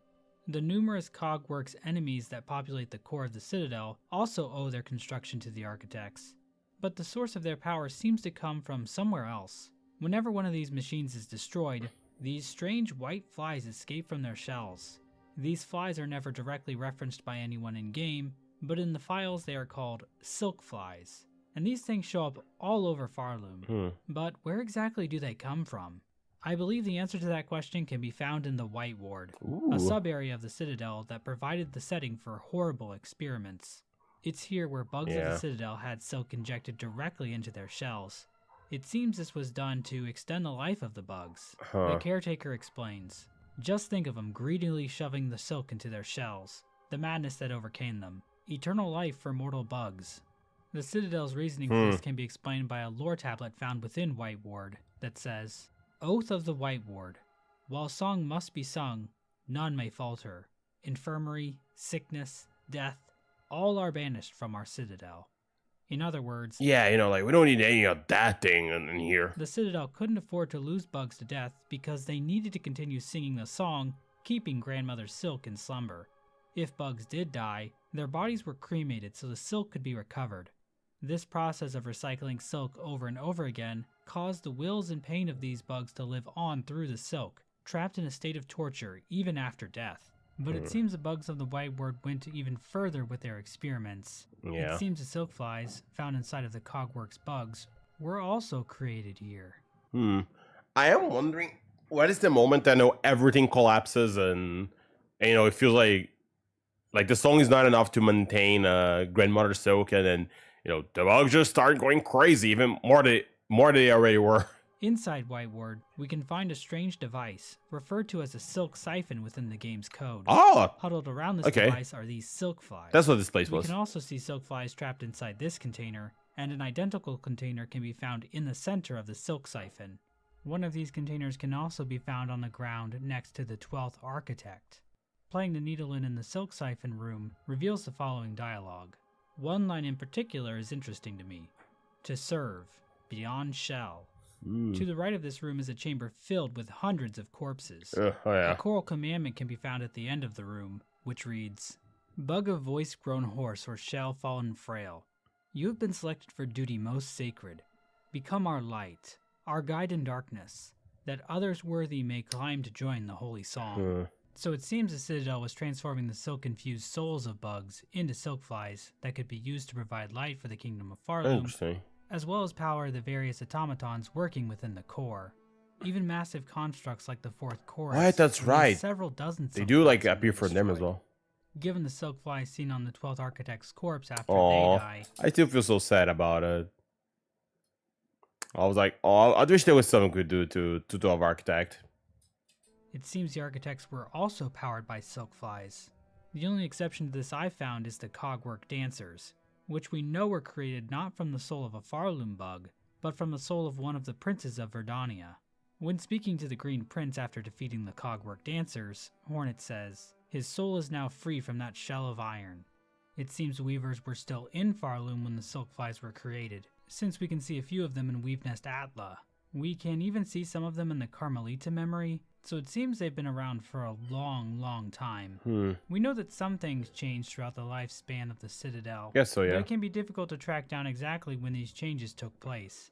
For example, in one section of the Citadel, there's an unused statue base. The statue that used to be here was likely Pius Isamor, who was at some point hidden away within the Whispering Vault. Okay, yeah. Pius Isamor mentions that the Citadel is built from simple stone, bare and unadorned. But that is certainly not the case by the time Hornet arrives in Farloom. So when did these changes happen? Pius Isamor does mention that the Citadel was bequeathed to the bugs by the Weavers. Bequeathing can mean to give something, but it also has a sense of handing something down. Okay, so maybe it was when they handed over, they started doing changes after a while? So it's possible the gilding of the Citadel didn't take place until after the Weavers gave control of it over to the Citadel bugs. Okay. But the wording is vague, and I don't get the sense that the Citadel bugs would necessarily be more interested in turning the Citadel into some gilded, shining city than the Weavers were. One big change that almost definitely took place after the Weavers left was the completion of the Citadel core, which seems to be referenced in the last edict of the conductors, which reads, "And lo, is eternity sustained. By Architect's Claw, we welcome that final form of dial and rotor, and soul gladly given. The perfect, unfaltering voice. The cogwork core is a massive structure of cogs and shafts in the middle of the Citadel." By the way, this fight was still like so peak as well. There's one in the other version as well. Architect that the core was built to sustain the song. Okay. The core is filled with cylinders with pips on them. That's why actually I never like connected that when I saw it. I was like, yeah, it's just like a fancy platform, but that's true. It is like that. See in a music box. Yeah, like a little music from box. The Cogwork Clapper journal entry that there are bells and symbols within the depth of the core. Let's see. I have not yet seen the bell this automaton is designed to ring, nor do I even wish to hear it. Such glamour would no doubt be unpleasant to experience. And at the very top of the core are rows of statues capable of producing song. So basically, the act of sustaining the eternal song could be done automatically using the core. Even the maintenance could be done by the... Honestly, not bad, considering, they had to take care of all this after the Weavers went away, so not bad, at least initially. Cogwork automatons. If you can, ignore all the exploitation, everything else that was happening between and forcing the bugs, to work here against their will. But besides that, it wasn't that bad, I guess. This might even explain why the elevator at the entrance to the Citadel goes down into the underworks instead of up into the Citadel proper. If pilgrims aren't needed to sing the eternal song anymore, they can just be directed down into the underworks. Damn, that's unfortunate. It seems this was the final state of the Citadel under the rule of the conductors. Bugs were either toiling away in the underworks, locked away in the slab, or trapped as silk flies inside the cogwork shells created by the architects. The bugs themselves were replaced by the cogwork core, so not only was the religion itself fake, but the ones doing the worshipping were fake as well. The Citadel's promise truly was an empty one. As the caretaker puts it, inside and out, it's nothing but a grand gilded lie. And despite all the harsh schemes devised by both the Weavers and the Citadel cast, they lied to us. Grandmother Silk continued to awaken from her slumber. Conductor Ballador admits to Hornet that this outcome was inevitable, saying, "The mantle of rule, claimed greedily from Farloom's fading first children, those bitter weavers. It was yoke, not crown. Now in our Citadel silence, we share their truth. Only one monarch's claw ever clutched this kingdom, though we raised our voices to cry otherwise." The Citadel cast was finally forced to face the same reality the Weavers had. Even in her subjugation, Grandmother Silk was still the only true power in Farloom. At this point, it seems... Well, at least during that moment, as we saw in the game, so yeah. The Citadel finally fell silent, with only the automated cogwork core left capable of sustaining the song. But it wasn't enough. We aren't exactly sure when this happened, but at some point the land of Farloom became haunted by Grandmother Silk. Her threads reached down from the top of the kingdom, starting with the bugs in the Citadel, and eventually reaching all the way down to Lower Farloom, binding the bugs of the land to her will. These threads can be seen occasionally when bugs are defeated, as well as when Hornet plays her needle in near them. But what exactly does the haunting do to these bugs? At the top of the Barrow, Hornet can discover a mysterious building. Inside, a grunting bug and strange squelching sounds can be heard. Crap, I think I remember that room. Ugh. An operating table can be found in this room as well. It seems a bug obsessed with the haunting started cutting into bugs to examine the effects of the haunting Ew! Oh, that's disgusting. Oh dear. itself. This bug, known as the Learned Pilgrim, was actually going to have their own quest, but was ultimately cut from the game. Aw. Oh, that's unfortunate. That would be, I guess, nice to know more about it. But their findings can still be found written down on a lore tablet, which starts... Who knows? Maybe we could get it as DLC. In the air, the water, everywhere. After generations and generations of using silk, Farloom has become covered in silk dregs. This can be seen most clearly in the Citadel. The tablet continues. Inside their shells, twisted inside, guts, tightest around heart, pulsing rhythm. The silk has even made its way into the shells of bugs, wrapping itself around their very hearts. The presence of silk here is likely due to the experiments of the White Ward. Hornet and the Caretaker come to the conclusion that the threads implanted into the pilgrims from the experiments there would be carried down into their offspring, making the bugs of Farloom even more susceptible to the haunting. Oh. The tablet finishes, sick, alive, dead, something worse, deeper, must look deeper. The haunting doesn't just enslave the wills of living bugs, but it can also reanimate bugs that have already died, allowing Grandmother Silk to puppet them from above. Yeah, isn't that nice, huh? Isn't that? Not only the living, also the dead. Amazing. Under the haunting, bugs long dead rose to their feet to mindlessly continue the tasks they had in life. Pavo, from Bellheart, who was caught in threads in a similar way to the haunting, describes the experience as not particularly comfortable, saying, "It is difficult, upsetting even to think. Strange, sad memories, not my own, and my own thoughts smothered amidst the tangle. If one could choose to connect themselves to something grander, that curse may seem a wonder. For myself, it now seems a horror." According to the dialogue from the Silkheart Memory and White Ward, it seems Grandmother Silk is seeking union with the bugs of Farloom. So it makes sense that foreign thoughts would invade Pavo's mind as such. While the haunting's power was strong, it didn't enslave everyone. Some bugs, like Pondcatcher Reed and Balo, resisted the force that claimed their peers. It's not clear why some bugs were able to resist the haunting. By the way, I only found this bug once in game. I never found it again. I wonder what the frick we can find more of this little bug here. Maybe if I keep exploring other places, I would find it, but I only found her once. Power. Benjen and Krull, the two best characters in the game. Damn. I cannot wait for Mossbag to say, "And you're freaking dead in Act 3. God dang it." Share their own theories about it, saying, "The haunting? Oh, we's got that all worked out. Benjen and me are a right pair of philosophers when we bend our minds to it. It's faith that gets you. It's all caused by being too devout. Yeah, or maybe not being devout enough. Or maybe it's safest not to think about it at all. We could all learn a thing or two from these wise men." Oh boy. At some point, probably during the haunting, Grandmother Silk also created her own children entirely out of silk, Phantom and Lace. In the Silkheart cutscene after defeating Lace in the cradle, we get some dialogue hinting at Grandmother Silk's motivation for creating Lace. Better a child spun mad than none. Better a child spun frail than none. Better a child spun pure than them. One to wish our waking. From our silk, a child born loyal. So it seems Lace was created to be a loyal replacement for the Weavers. Okay, so that's why. Who betrayed Grandmother Silk in the past. Caretaker describes Lace as follows. "Look of a child and a mind to match, but her's been up wandering this citadel longer than most, even in its long silence. Way 'fore you came and roused its ire." So Lace is kinda like a 1,000-year-old kid, like you see in those Asian cartoons. So that's kinda weird. But then again, the Knight in Hollow Knight is technically using the body of an unborn fetus when you think about it. So maybe this is par for the course. I mean, lore. lore. The point is, it seems Grandmother Silk really emphasized the child aspect of Lace when creating her. Perhaps thinking that would make her more loyal. But that plan created its own problems, as we'll see. Phantom is the other daughter created by Grandmother Silk, but she appears to be deteriorating by the time Hornet finds her hidden away in the exhaust organ under the Citadel. Her Needle dialogue contains lines like "forgotten" and "discarded," implying that Grandmother Silk wasn't as invested in her as she was Lace.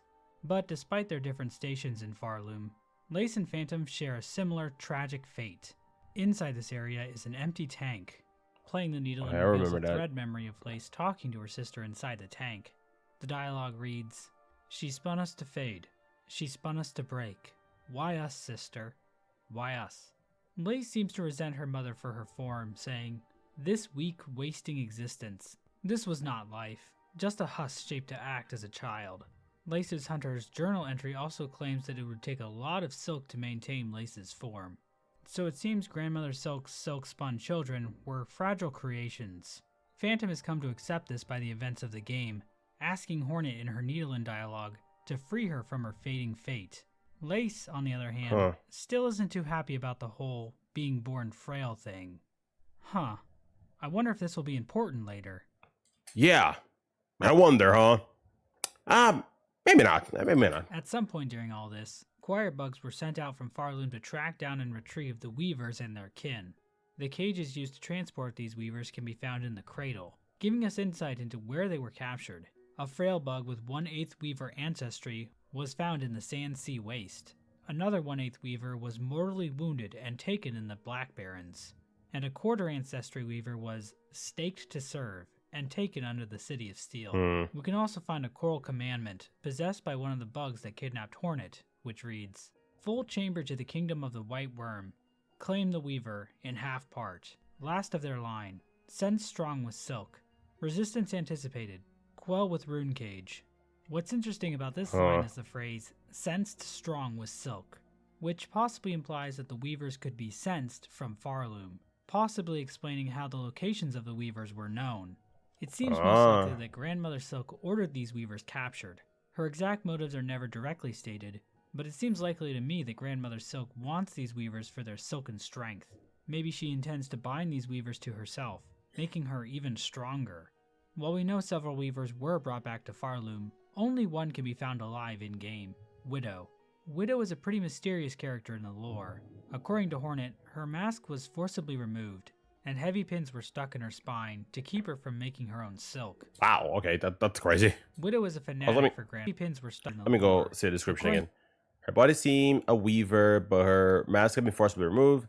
Her own silk was bound useless by heavy pins lodged through her spine. Wow, isn't that like,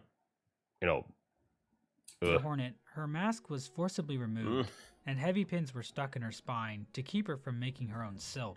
Widow is a fanatic for Grandmother Silk, and a thread memory of her worshipping her in the cradle. Yeah, so maybe she decided to do that to the server, which is kind of wild if you think about it. If that was the real reason, we found. She was Widow like is this. a bit crazed when Hornet finds her, and that seems to be the result of her mask being removed. We know from Hornet's interaction with Mask Maker in this game that masks can, in fact, alter a creature's personality. But who exactly removed Widow's mask, and why? One theory is that Widow is the 1/4 weaver who was captured and staked to service. That would make some sense, since Widow has been literally staked in the back, and is now serving Grandmother Silk. However, the stake to service line might be referring to what state this weaver was in when they were first found by the choir bugs, not the ultimate fate they faced once back in Farloom. Aside from that, some of Widow's dialogue makes me think that something else is going on here. When she meets Hornet, Widow refers to her as spawn of those who dared to flee. This line implies to me that Widow didn't flee Farloom like her sisters. Otherwise, it would come off a bit hypocritical. In her thread memory in the cradle, she says, "Of the first, the last," and "Our mother, true." These lines imply Widow has a much more direct connection with Grandmother Silk, as opposed to being only a 1/4 weaver born somewhere outside of Farloom. I suspect Widow was the only weaver still alive in Farloom after all the others fled. As for the removed mask and bounded silk, there are several possibilities. Perhaps Widow was punished by her fellow weavers for continuing to support Grandmother Silk, even after she was put to sleep. Although, why wouldn't they just imprison her like they did for Sinner? Maybe Grandmother Silk cruelly had Widow punished for the crimes of her fleeing sisters, and then kept her around as a servant. Or maybe Widow did it to herself, forcibly pulling her own mask off, similar to pulling out one's own teeth, as some kind of demented demonstration of fealty to her mother. Nothing is strictly confirmed though, and I'll be curious to see what theories evolve. I love the JoJo pose though, that she's doing. As for the weavers that did flee Farloom, it seems their goal was still to create a child that could usurp Grandmother Silk. One of these groups ended up in Deep Nest, where one of its members, Hera the Beast, became queen. Deep Nest bordered a larger civilization called Hollow Nest, ruled by the Pale King and the White Lady. At some point, the Pale King asked Hera to become a dreamer, a role which would require her to fall into an eternal sleep. Hera agreed, but only if the Pale King gave her a child. The exact details of what happened next are far too dangerous to discuss here on YouTube, so please type this URL into your browser. Oh my god. Oh my... I'm not going to do that, but let me... please, oh please, Mossbag, tell me how the Pale King and the created Hornet. I really want to know. I'm ever so curious about this information. Oh boy, it would be actually funny if there's actually like it leads to somewhere, but if you really want to know. Damn. Either way, the result of all this was the birth of... By the way, little Hornet is really cute. Oh my god, it's just so freaking cute. So little cute little Hornet. To your browser if you really want to know. Either way, the result of all this was the birth of Hornet. We see during the Red Memory in Act 3 of Silksong that the Weavers were watching over Hornet closely, hoping to draw out her Weaver nature, saying, "Prove yourself more Weaver than Worm." But Hera challenged this, telling Hornet, "Ignore them, daughter. They're whispers. Greater, grander, Weaver, Guardian, Queen. Those are their desires, not your own. Certainly not mine. No. Only if you resist them, you might see it. Another hope, beyond." So it seems the Weaver saw Hornet's strength as a pale being, and hoped that she would finally help them defeat Grandmother Silk. Hera, on the other hand, seemingly had no interest in this plan, encouraging Hornet to forge her own path. There's just one wrinkle to all this I just don't understand.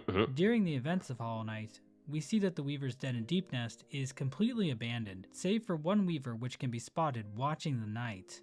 According to the Weaver Song charm found in this area, these Weavers actually left Hollow Nest for their old home, Farloom. But if that's the case, what happened to them? The Weave Nest tablets make it pretty clear that they wanted to stay as far away from Grandma Silky as possible. The only possible indication of where the Hollow Nest Weavers went can be found in Weave Nest Absalom in the Abyss. Okay. In this Weave Nest, Hornet can find the Far Sight item. This item allows observation over vast distances, and can tell Hornet the state of the world. In the real world, this would be a horrifying mass surveillance device, the likes of which only exist in fiction stories, like the classic novel. Yeah, you know, surely not in IRL nowadays, right? Like people like surveilling, like, you know, looking and observing everything you do 24/7 in real life and on the internet, right? Surely that's not real. 1984. But in-game, it basically means the player can now see the game's completion percentage. There are a lot of parallels that can be drawn between this item and the Pale King from Hollow Nest. The design of the actually is object pretty similar. itself vaguely resembles him. The Pale King has an ability described as foresight, allowing him to know the future to some extent. The lore tablet he left for the Hollow Knight in the Black Egg Temple also gives the world sensibility, which allows the player to see the game's completion percentage. The rune effect in the Farsight cutscene also resembles runes we see in the cast-off shell. So it's possible the Weavers designed this device after encountering the Pale King in Hollow Nest and returning to Farloom. But if that's the case, where are they? Another possibility is that the Weavers encountered a different worm than the Pale King, and that's what inspired them to build the Farsight. We just don't have quite enough information to say for sure. I guess so, yeah. One way or another, Chorus bugs were sent to Hollow Nest. They eventually captured Hornet within a rune cage, and carried her all the way back to Farloom. And now we finally made it to the events of Silksong proper. It's at this point I want to thank a few people for their help on this video. Oh, nice. Still a lot of video, but you know. Talking lore with me and sharing ideas, as well as the Hollow Knight wiki community in general, for just being really cool. Also the modding community as well. It took a bit of time for the wiki and mod communities to build up around Hollow Knight when it released back in 2017.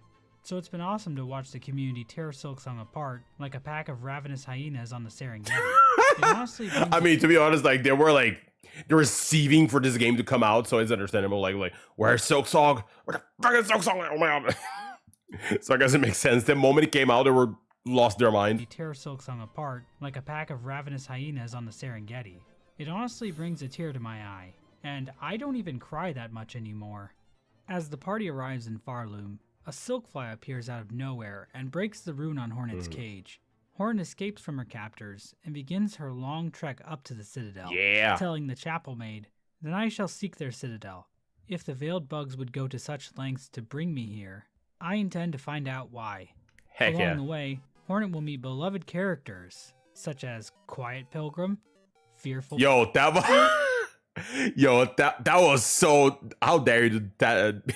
God, poor Sherma. God dang it.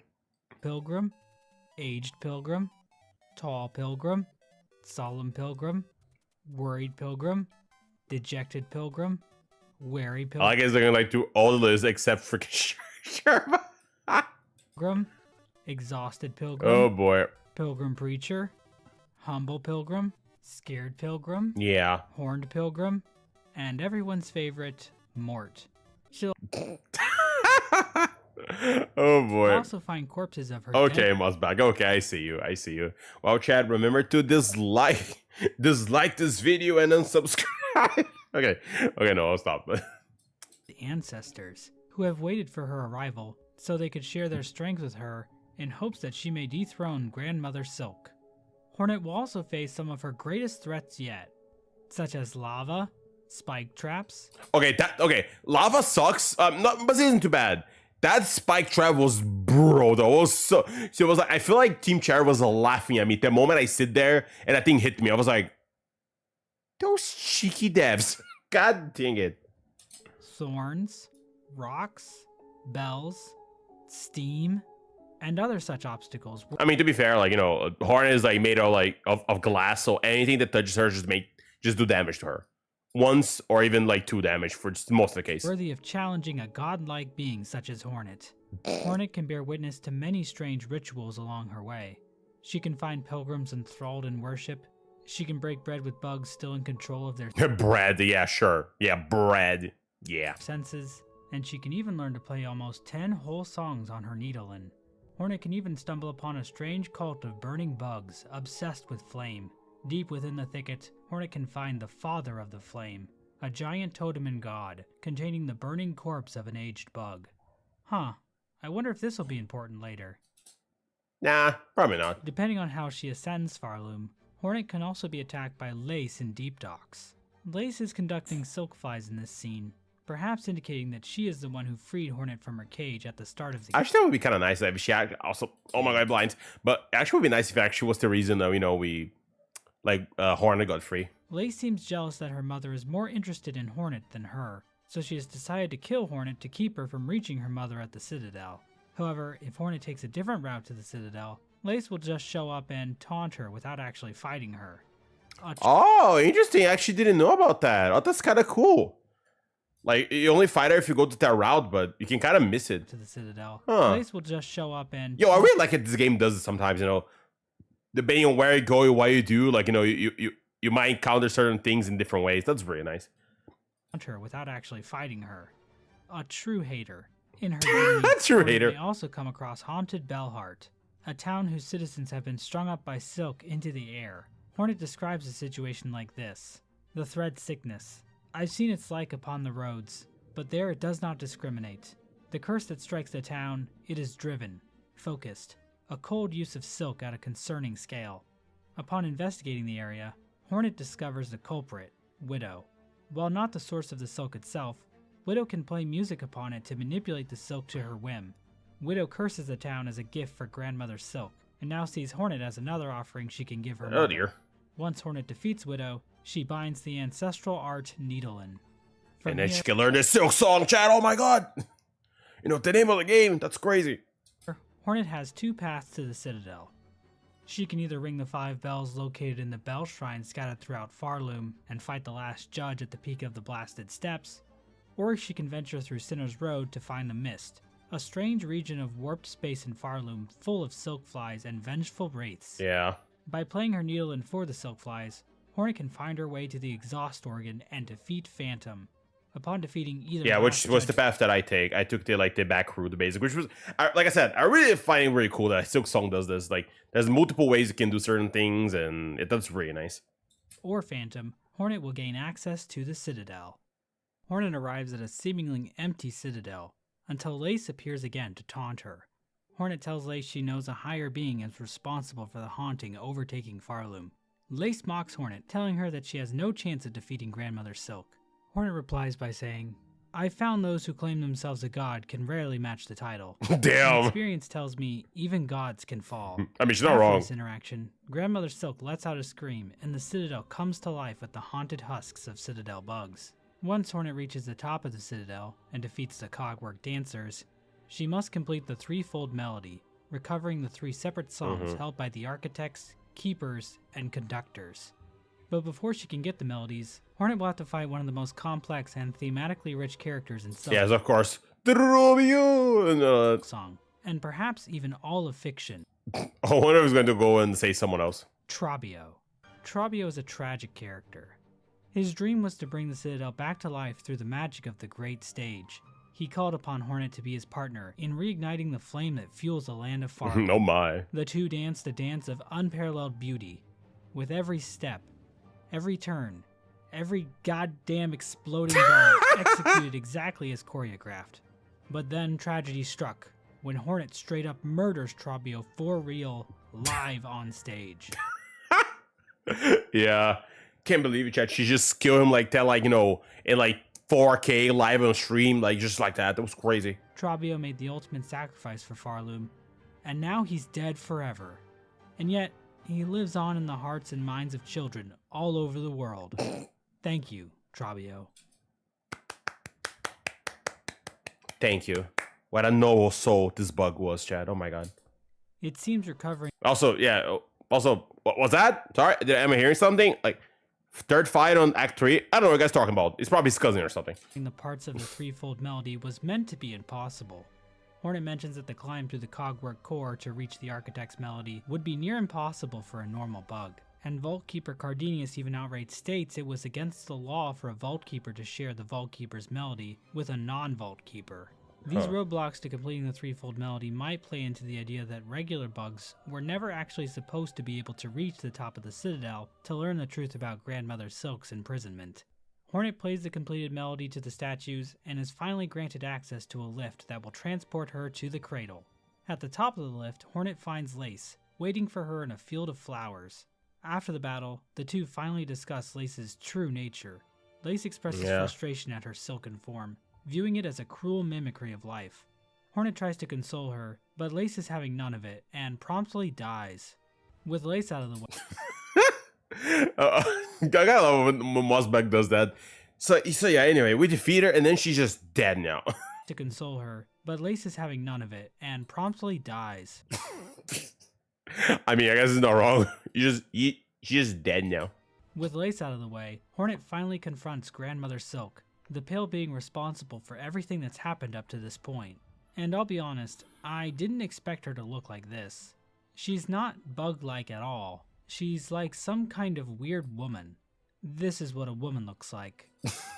Oh, yeah, yeah. For anyone that doesn't know, Chad, yeah, this is indeed what a real woman looks like for all you guys out there. Just clarifying, since Mosbach showed the picture for us all. By the way, after defeating her, Hornet binds Grandmother Silk to herself. As she does so, her crest expands immensely. But right, this moment was really freaking hype when you did it in the game, though. Holy crap! Like, you know, this silk barge expanding and like the hearts as well. That was kind of really freaking cool. Masks transform into Weaver-style ones. Hornet's binding results in the entire Citadel getting covered in a thick web of silk. We then see Hornet's body curled up inside the cradle as she grows additional pairs of arms. This ending is referred to as Weaver Queen in the game's achievements menu. It seems this was the end goal of the Weavers. Much like Eva before her, Hornet was an attempt by the Weavers to create a being capable of usurping Grandmother Silk. The Weaver Queen ending is not a happy ending for Hornet, as it depicts her following the predestined path the Weavers wanted for her, with her body becoming even more Weaver-like in appearance. But we know that wasn't Hornet's true desire. At some point, the caretaker asks this of Hornet, saying, "You're like, oi, oi!" Like she keeps screaming at her like that into. "Ready to make your play, to oust one ruler and claim her place?" To which Hornet replies, "I'll not deny some part of me desires that outcome. Dominance, it seems, yeah, wink, wink.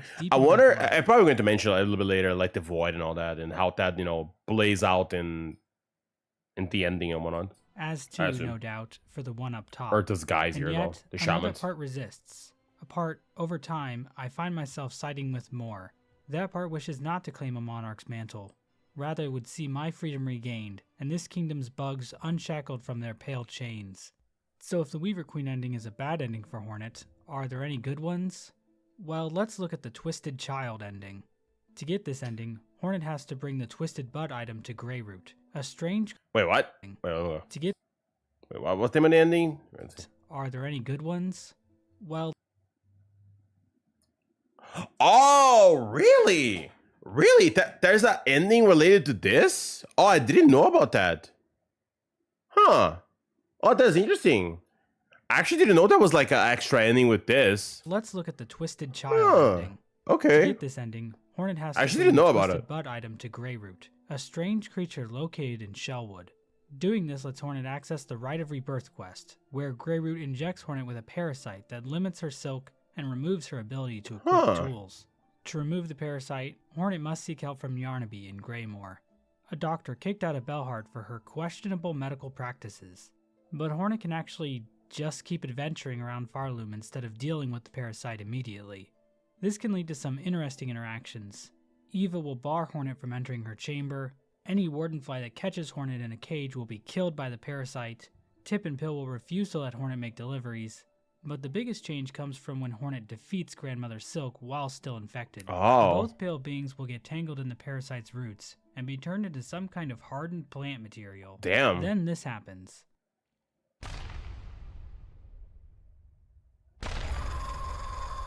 Oh. So I don't think that's a particularly good ending either. Interesting. I actually didn't know about this, huh?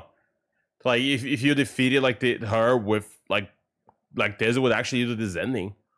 That's so interesting. But the bad endings don't stop there. There's actually another ending that was cut from the game called Strung to Serve. From what information I've seen, this ending was originally going to trigger if Hornet hadn't rung enough of the Bell Shrine bells across Farloom. There's a cut line from Caretaker implying these bells of course, it had to be the bell ringers, ringling away here, making out this racket. And look at how you're done. Oh yeah. weaken Grandmother Silk. In the final game, these bells just unlock one of the two paths to the Citadel, so they aren't quite as important as they might have been earlier in the game's development. Okay. In this ending, Grandmother Silk overpowers Hornet at the end of the battle. We get a shot of what appears to be some kind of fusion between the two beings. This being then sends threads down to the hapless pilgrims below. So in this ending, it seems like Grandmother Silk succeeded in taking Hornet's strength, and is now free to enslave all of Farloom to her will. Interesting. So that's a really, really bad ending. Yeah. But don't worry, I'm sure the next ending will be good, right? Well, no. Yeah, guys, right? It's not a good ending. It's honestly not even really an ending. If Hornet helps enough people in Oh well. Yo, but that ending with you being still corrupted is so interesting. Farloom, the caretaker will eventually suggest to her a method to trap. I was like, God dang it, I guess eventually I need to replay the game and do that. So, oh well. Silk. This involves collecting the souls of the caretaker's remaining relatives left in Farloom. These souls include the Chapel Maid in the Moss Grotto, the Bell Hermit underneath Bellheart, and a deceased bug whose soul can be found in Bilewater. Both the Chapel Maid and the Bell Hermit give their souls willingly, but the remaining soul, the Seeker's soul, is a little more difficult to obtain. At some point, this bug traveled into Bilewater to seek the help of the Stillkin. But instead of working with this bug to fight against the Citadel, the Stillkin killed him and took his soul. Damn, okay. Hornet has to infiltrate the Stillkin's home, Bilehaven, and defeat them and their leader, Grohl the Great. Yeah, Now, the I guy have the sucks. feeling people are going to try and make the Stillkin out to be the bad guys here. But I'll be honest, if the Seeker was anything like the Caretaker or the Bell Hermit, I don't blame the Stillkin for doing what they did. Okay, to be honest, when he says like that, he's not that wrong. Like, bro's he's a bunch of freaking snitches. I will stand with Grohl the Great here.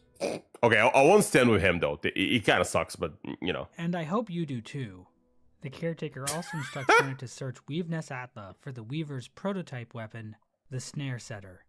Hornet gives these 3 souls and the Snare Setter to the Caretaker, who then sets up the trap inside the cradle. Hornet then challenges Grandmother Silk. After defeating her, instead of binding, Hornet plays her needle in to activate the Caretaker's trap. But something unexpected happens. A large circle of void within the Snare Setter appears beneath Hornet and Grandmother Silk. The art assets for this thing imply that it's actually opening a portal directly to the Abyss. The void starts to pull Grandmother Silk in, who in turn grabs onto Hornet, attempting to drag her down as well.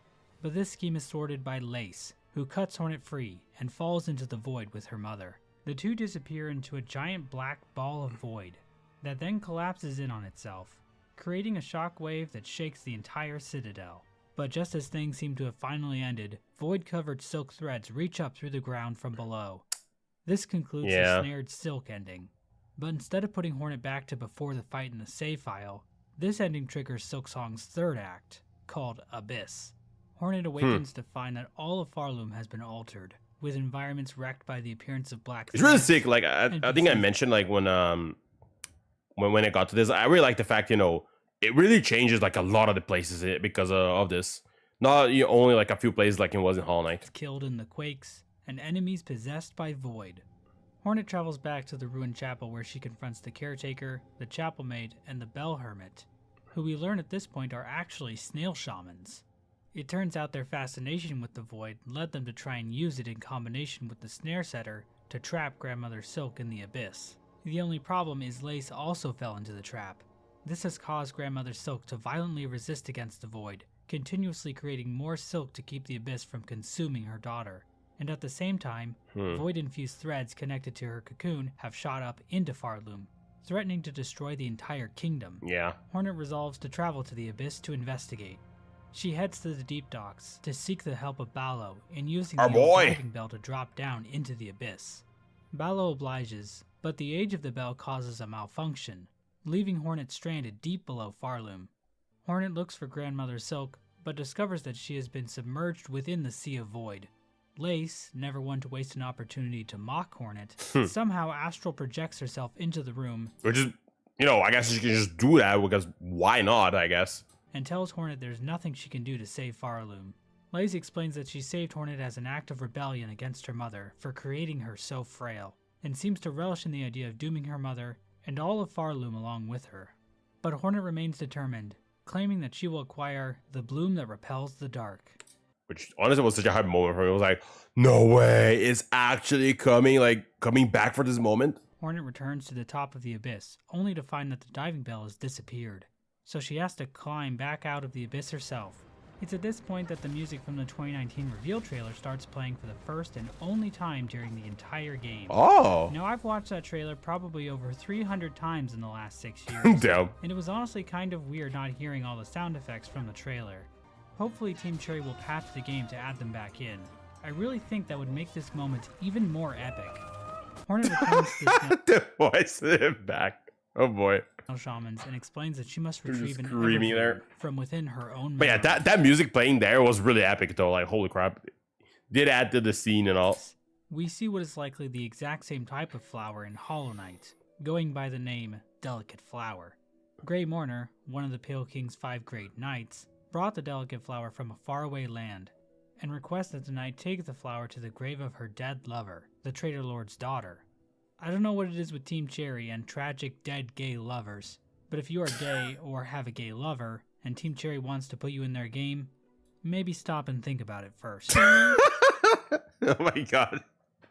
Okay, oh boy.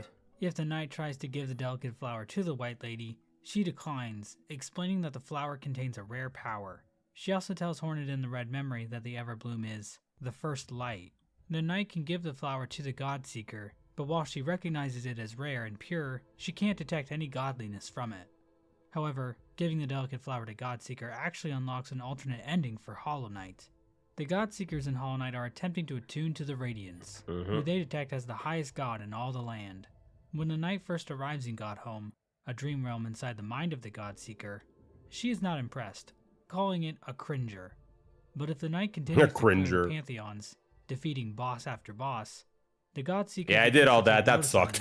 That was so bad. So difficult at the end of the Pantheon of Hallownest, the knight seems to take on a new form, referred to in-game as Void-Given Focus.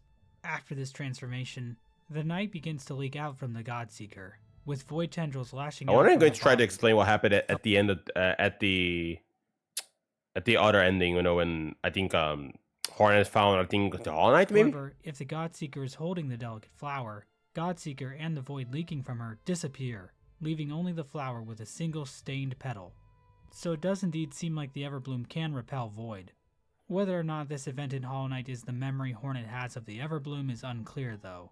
The White Lady calling the Everbloom the First Light implies this flower might be a primordial force in the world of Hollow Knight. It's described as having a pale light, maybe indicating that the power found within all pale beings is connected to it. But for whatever reason, only these flowers can repel void.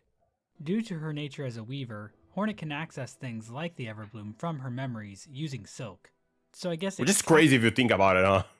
Just create things from your own memory using silk. Kind of works like Essence in Hollow Knight, but instead it's silk. Because what can't silk do in this universe? They can make freaking laser beams out of silk. Yeah! Railgun! However, Hornet needs a spell from the Snail Shamans to actually access the Everbloom. The Snail Shamans tell her they can cast the spell, but it will require a tremendous amount of power. They tell Hornet to seek the Old Hearts, the strength remaining from the former rulers of Farloom, Crust King Khan, Scar Singer Carmelita, and Nihilith. The Shamans then teach Hornet a new song on her Needlin, Elegy of the Deep, which will allow her to access the memories of these bugs from when they were in their prime. So basically like traveling to a pocket dimension. This is similar using to the dream nail. Shrek Forever After. Hornet finds the Old Hearts scattered all across Farloom. In the wind-blasted sands of Karak, she can find the corpse of Crust King Khan, hidden away in the Coral Tower. He's even got all his soldiers with him, aura farming even in death. I mean, as the good soldiers that war would, you know, he may be dead, but his soldiers are still there supporting his boy. Makes you think. In Upper Selwood, Makes you she think. finds a shrine built begrudgingly by the Citadel in honor of Nihilith. The shrine itself is protected by Shrine Guardian Seth, who stops any bug who would try to approach it, killing them if necessary. It's not clear where Seth came from, or why he's even in service to Nihilith, but it seems like he's under some kind of spell, considering his personality completely changes after Hornet defeats him, revealing himself to be a total gamer. Finally, a Hollow Knight character I can relate to. Yeah, what a guy. Well, him and Styx. On the east end of Farfield... Hey, not the Styx, bro, not the bro. Like my mistress. Let me be your slave. Like, no, not that dude, man. God dang it. Hornet can find the withered frame of Scar Singer Carmelita, who's gotten a little bit bigger since she was young. I've heard this as well. You mean thicker? Anyway. Protein powder does to you. Playing her newly learned song will allow Hornet to battle Khan, Nihilith, and Carmelita in their prime and claim their hearts for the Snail Shaman's ritual. Hornet can also, completely unprompted mind you, track down the Green Prince on the border of Vergania. It's kind of wild though. This is like an optional thing, and bro just dies because of it. And murder him while he mourns the loss of his lover. Hornet will then call him vain in her murder journal. Hey. Maybe he needed this, okay? Maybe it was asking for it. I don't know. While he mourns the loss of his lover. Hornet... For one to love another so similar to themselves, is that selfless or vain? Will then call him vain. Hey, come on, he just loves his bro that much, you know, Hornet. He just really loves his bro. You know, it just like bro love, you know? Yeah. In her murder journal. What the fuck, Hornet? This means Hornet can actually acquire 4 old hearts. Whichever one she doesn't give to the Snail Shamans will get put on a shelf in her bell home. What is her problem? Upon bringing the old hearts to the Snail Shamans, the trio cast their spell, sending Hornet into the Red Memory, a dream space flashing back to moments of her past. We see the Weavers influencing Hornet from a young age, encouraging her to embrace her Weaver heritage. We then see Hera telling Hornet to forge her own path in life, and that she is not bound to follow the desires of her Weaver kin. Good mom. We then see Hornet training with Hive Queen Vespa, the ruler of the Hive, a location hidden away in the far reaches of Hallownest. The idea that Hornet was trained by Vespa was mentioned by Ari Gibson all the way back in 2017, but he implied the relationship might not have applied anymore. But 8 years later, Team Cherry has finally confirmed it. Now, you might think that this interaction finally explains why Hornet's name is Hornet, but the game technically doesn't indicate that anywhere in Vespa's dialogue. For all we know, Hera just named her that. At the end of the Red Memory, Hornet confronts the White Lady, who defends her actions regarding the creation of the vessels. In case you forgot this minor plot point from just a small little plot, not important. Hollow Knight, The Pale King and the White Lady created the vessels by dropping their children into the abyss and allowing the void to hollow them out. One vessel was chosen to contain the radiance. Yo, bro, the R is insane though. I'll say, holy moly, the cape and like the armor is really immaculate. A vengeful moth god who has infected the vengeful moth god that preys on the minds and dreams of its citizens. Not only does this plan fail, as the Hollow Knight wasn't pure enough to contain the radiance, but countless small potatoes, including the player character from the game, were abandoned in the abyss. Hollow Knight's story is about the player character, the Knight, coming to terms with its past and deciding the fate of Hallownest on its own terms. So, all things considered, not the best showing by these two higher beings. And Hornet even calls the White Lady out here, saying she would never resort to such a weak scheme for salvation. Oh yeah, I think I know the wish and the price to achieve it, and now I think like, if I'm not mistaken, I think is not exactly right. That's not how I saw it. Like, I knew the wish and the price to achieve it, and now across these many ages, I have only come to know it better. You mean, like, you're wrong about not her idea, but about what she thinks Hornet is going to perceive it. I think it was something along those lines. The White Lady responds with pity, and finally offers Hornet the Everbloom.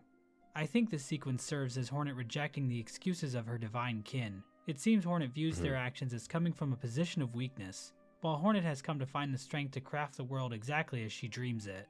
And through that strength, Hornet will choose to save another from the void, instead of sacrificing an entire generation of offspring to it. Hornet's resolve is reflected in the journal entry for Lost. Oh, that's right. I never actually read this entrance. Silksong child possessed by the void. To quell the mother's rage and to see this kingdom saved, I will claim her back. This one, the dark shall not take. Which reads, to quell the mother's she's reading, okay. and see this kingdom saved, I will claim her back. This one, the dark shall not take. Hornet awakens in the snail shaman's hut, but all three of them are now gone, save for their shells. They seem to have used all their energy when casting the spell, and faded away. Let's have a moment of silence for the snail shamans, who bravely gave their lives for Farloom. Anyways, here's my tier list for them. With the Damn, amazing. I mean, they kind of sucked to begin with, to be honest. So it was their plan. It was stupid, so yeah. And Hornet returns to Deep Docks, where Ballo has fixed the diving bell. Our boy! Hornet descends into the abyss again, where Lace stops her to chat one more time, saying, take the final plunge, Spider. Join us in my drowning palace, and let Oblivion swallow us all. Hornet rebuffs Lace, saying, Oblivion may take you, child. My own life I shall not sacrifice. I have survived the fury of your land. I have borne its barbs and its blades, and I have seen wonders behind its dangers. But always, child, I remain a daughter of Hallownest, and the void below all things, that darkness I will fear no longer. Bars! And such a good speech. Holy crap, I love this moment so much. This is the last line of dialogue in the game before the true ending, and it's also the only time in the entire game the word Hallownest is spoken, which, considering Hollow Knight is 8 years old at this point, I think legally qualifies as nostalgia bait. Nostalgia bait, that's crazy. Hornet then begins her descent into the lake of nothing below. Hornet arrives in a silken... Also, it has been that long, huh? 8 years since Hollow Knight. That's wild. Created by Grandmother Silk. Almost a 10 years before between games. Lace finally appears, but this time corrupted by Void, referred to in game as Lost. But it's still crazy to me that Lost Lace is actually like the last boss of Hollow Knight, like Silksong and all that. I thought for sure it would be Grandmother Silk again, but like corrupted or something. Lace. Hornet proceeds to beat the crap out of her, slowly freeing her body from the corrupting Void. Once Lace is finally cleansed by Hornet's blade, Hornet asks Grandmother Silk to give her enough silk so that she can escape the Sea of Void and return Lace to safety. However, as Hornet and Lace rocket through the void, the petals of the Everbloom disintegrate. The ever-hungry Void tendrils take this opportunity to strike, but are stopped by none other than the Knight, who has arrived in Farloom with the rest of the Shades. We even briefly see the Knight's focused form, indicating that the Knight has likely been elevated in power by the ritual of Godhome in this timeline. We never really got a sense of the Knight's desires in the events of Hollow Knight, but I feel the Dream No More ending was about the Knight and its siblings destroying the Radiance, not because they wanted to save Hallownest or anything, but because they wanted to free the Hollow Knight from its suffering, trapped in the Black Egg, separated from its siblings. The Knight also choosing to help Hornet, another one of its siblings, implies that the Knight really does care for her, And it's not like Hornet also didn't help the knight as well, guiding it towards the King's brand so it could learn the truth of its conception. So the knight helping Hornet here is another example of how Hornet helping others leads to the world of Hollow Knight being a better place, at least in some ways. Aw. I like to see, all those moments that she helped us out here, it all came back from that moment. The knight returns Hornet and Lace to the surface, the void threads around them dissipate, the two awaken, and Lace has a bit of a laugh while Hornet hits her with the Weaver stare. The Weaver stare. Isn't it funny? There's no talk or anything after this. It's just they're looking at each other and that's it. This ending is called Sister of the Void. Farloom and its white knight have been saved from complete destruction. But they don't really explain if Farloom saves it. They're just we saved Lace and whatnot, but we don't really know if everyone else is saved. But I assume they are, I guess. And the system of endless song and toil has finally been eradicated. Probably. But now that we've talked about Silksong's story in detail, just one question remains. What is this game even about? Maybe it's a story about lineage, and how we shouldn't let our ancestors decide our fate. I mean, it's a story about patience. How patience pays off by basically cooking what can only be described one of the best games of this year. Maybe that's what it is, Chad. Silksong was the wait we waited along the way. Or it might be a biting criticism of how religion is a tool used by the powers that be to extract labor from the unwitting proletariat. Oh my God. An examination on the nature of truth and how the web of lies we spin will inevitably ensnare us. Perhaps it's a story about the relationship between mothers and daughters, and how mutual love and respect should be shared between them, with no strings attached. Come on, drop the Shrek. Do it, Musbag, do it. Or maybe spiders are just assholes. Understandable. I mean, is he wrong? Easy wrong though, so maybe he's right. Also, can not load this video or whatever it is. I think it's Final Fantasy stuff, but yeah. Hey, there it is. We did it, chat. We did it. We watched the video. We did the thing, chat. Oh my God. We actually did it. We watched the thing. And if you haven't, please like the stream. It helps me out. Wink, wink. Really does. Nudge, nudge. But yeah. And it just took around 2 hours. That's nice, yeah. Took a little bit more than the usual because, I took a while to start, all that. So, nice. I really enjoy it, though. And it definitely got a better picture how things worked. I am a little, I thought for sure they're going to be more of a prehistory before Mother Silk came to Farloom and, took over everything. But it doesn't seem to be, at least not easily, unless, Mossbags have misinterpreted some packs, but I don't think so. I hope. But yeah, I thought there was going to be this more prehistory before she comes to power and does whatever she needs to do. But there doesn't seem to be. It definitely got a better feeling how Farloom was, though, just from that, and what was the main objective of it, which, was trap Mother Silk because yeah. But it was a really good video. I'm really happy that I decided to watch it, and in a way, it ends our journey, chat. It ends our Hollow Knight Silksong journey for now, because if this game does eventually get some DLC or something, I'll most likely be playing and try to suffer through it so I don't die or whatnot. So yeah. But besides that, like I said, it was a really good video. I really enjoyed it. It was nice, and I did say on my last episode when I was the last stream when I finished the game and whatnot, that I really enjoyed this game. The game was really good, and I can say with certainty that I definitely enjoyed this game more than Hollow Knight in general. Mostly because, the way the story was told, the side quests, the movement, it was, like I said, I feel like everything they could, they did it to improve this game compared to Hollow Knight, and for me, make all the difference. So yeah, it was I had a great time, both playing this game to completion and watching this video as well. Also, I didn't say this. I said this when I played SH33. I don't know why I didn't say this when I finished Hollow Knight, but might as well say this. I should say a special thank you to Taro in chat, because he's the one that brought me the game. I was planning to buy the game myself, but it was okay, so anyway, I just bought him. So it was a gift from him for me. Similar, in a way, similar how he convinced me to buy Hollow Knight. So might as well say it here, because I forgot to say it when I beat the game. So Yeah, thanks, Darwin. Thanks for the gift. Oh boy, not the But yeah, again, thanks for that. You didn't need to, but you did it anyway. So thanks for gifting me Silksong. It was a delight to play the game. I hope you enjoy it when you have the time to play it yourself. But yeah, I don't know if I have anything more to add necessarily. I mean, I obviously want like more lore and whatever DLC we get. I still don't understand. Like, I want a better link, if possible, in the future, about how the game goes between Hollow Knight, like the end of like God Home and whatnot, until Silksong. There's still some things like I am like want to know more about and whatnot, but you know, unless I look deeper, create my own theories, or you know, Team Cherry learns another game or DLC, I probably won't get it. Also, what about Mr. Mushroom, chat?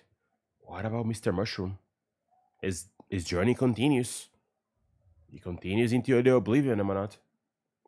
So yeah. But anyway, no. Thanks so much for all you guys watching. It was like I said, usually, at least nowadays, I don't stream that much on Sunday. So it was a little like different time on me streaming, but regardless of that, it was nice. We're watching this or not. We are most likely going to be back tomorrow at our usual schedule, you know, Monday and whatnot. It is going to be a busy week because we'll have some events in other games to catch up. Star Rail comes out next patch on Tuesday, if I'm not wrong, unless it's another day. I still need to catch up in ZZZ. I need to get ready for Wua before next patch comes out. I still need to finish Durin's story quest because that's a thing that they decided to do it. And besides all that, I also need to start a new series, which, like I said, we are going to be not playing metroidvania for now. I'm probably going to go back to Kingdom Hearts and continue that series. And then we'll see what we'll play after that. There are at least 2 other games that I haven't played yet that I was planning to make a full playthrough of it. So we might go and do that as well after I finish Birth by Sleep. So we'll see.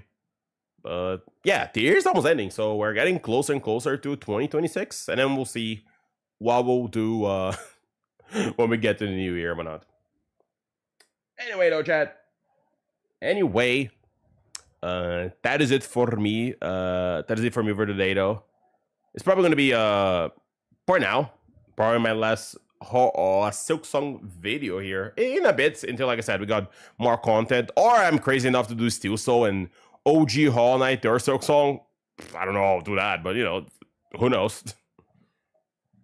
So, again, thanks very much for everybody watching. I'll be going now. I'll be going doing other things now, so that is your stream. So short. I mean, yeah. I was only mainly going to check the video because are you okay? Oh my god, I'm okay. It's fine. Like I said, we already finished the game. I just wanted to get the lore all done or not. So I already expected this to be a short stream. Only 2 hours. Look at that. Short, right? At least compared to how long I stream. Don't worry though, tomorrow is going to be a longer stream since I have some other events to check out. So I promise tomorrow's probably going to be 4 to 5 hours. But yeah, chat.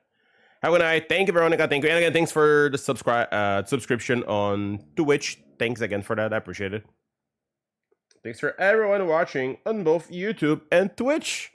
For whatever you guys lurking there or watching the VOD later. I appreciate it. Thanks for that. And remember, for anyone that hasn't seen it, I have played the first Hollow Knight. It's all on YouTube.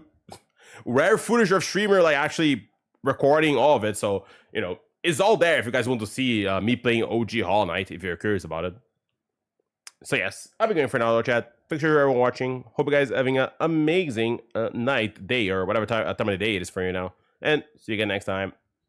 Bye-bye. Bye-bye.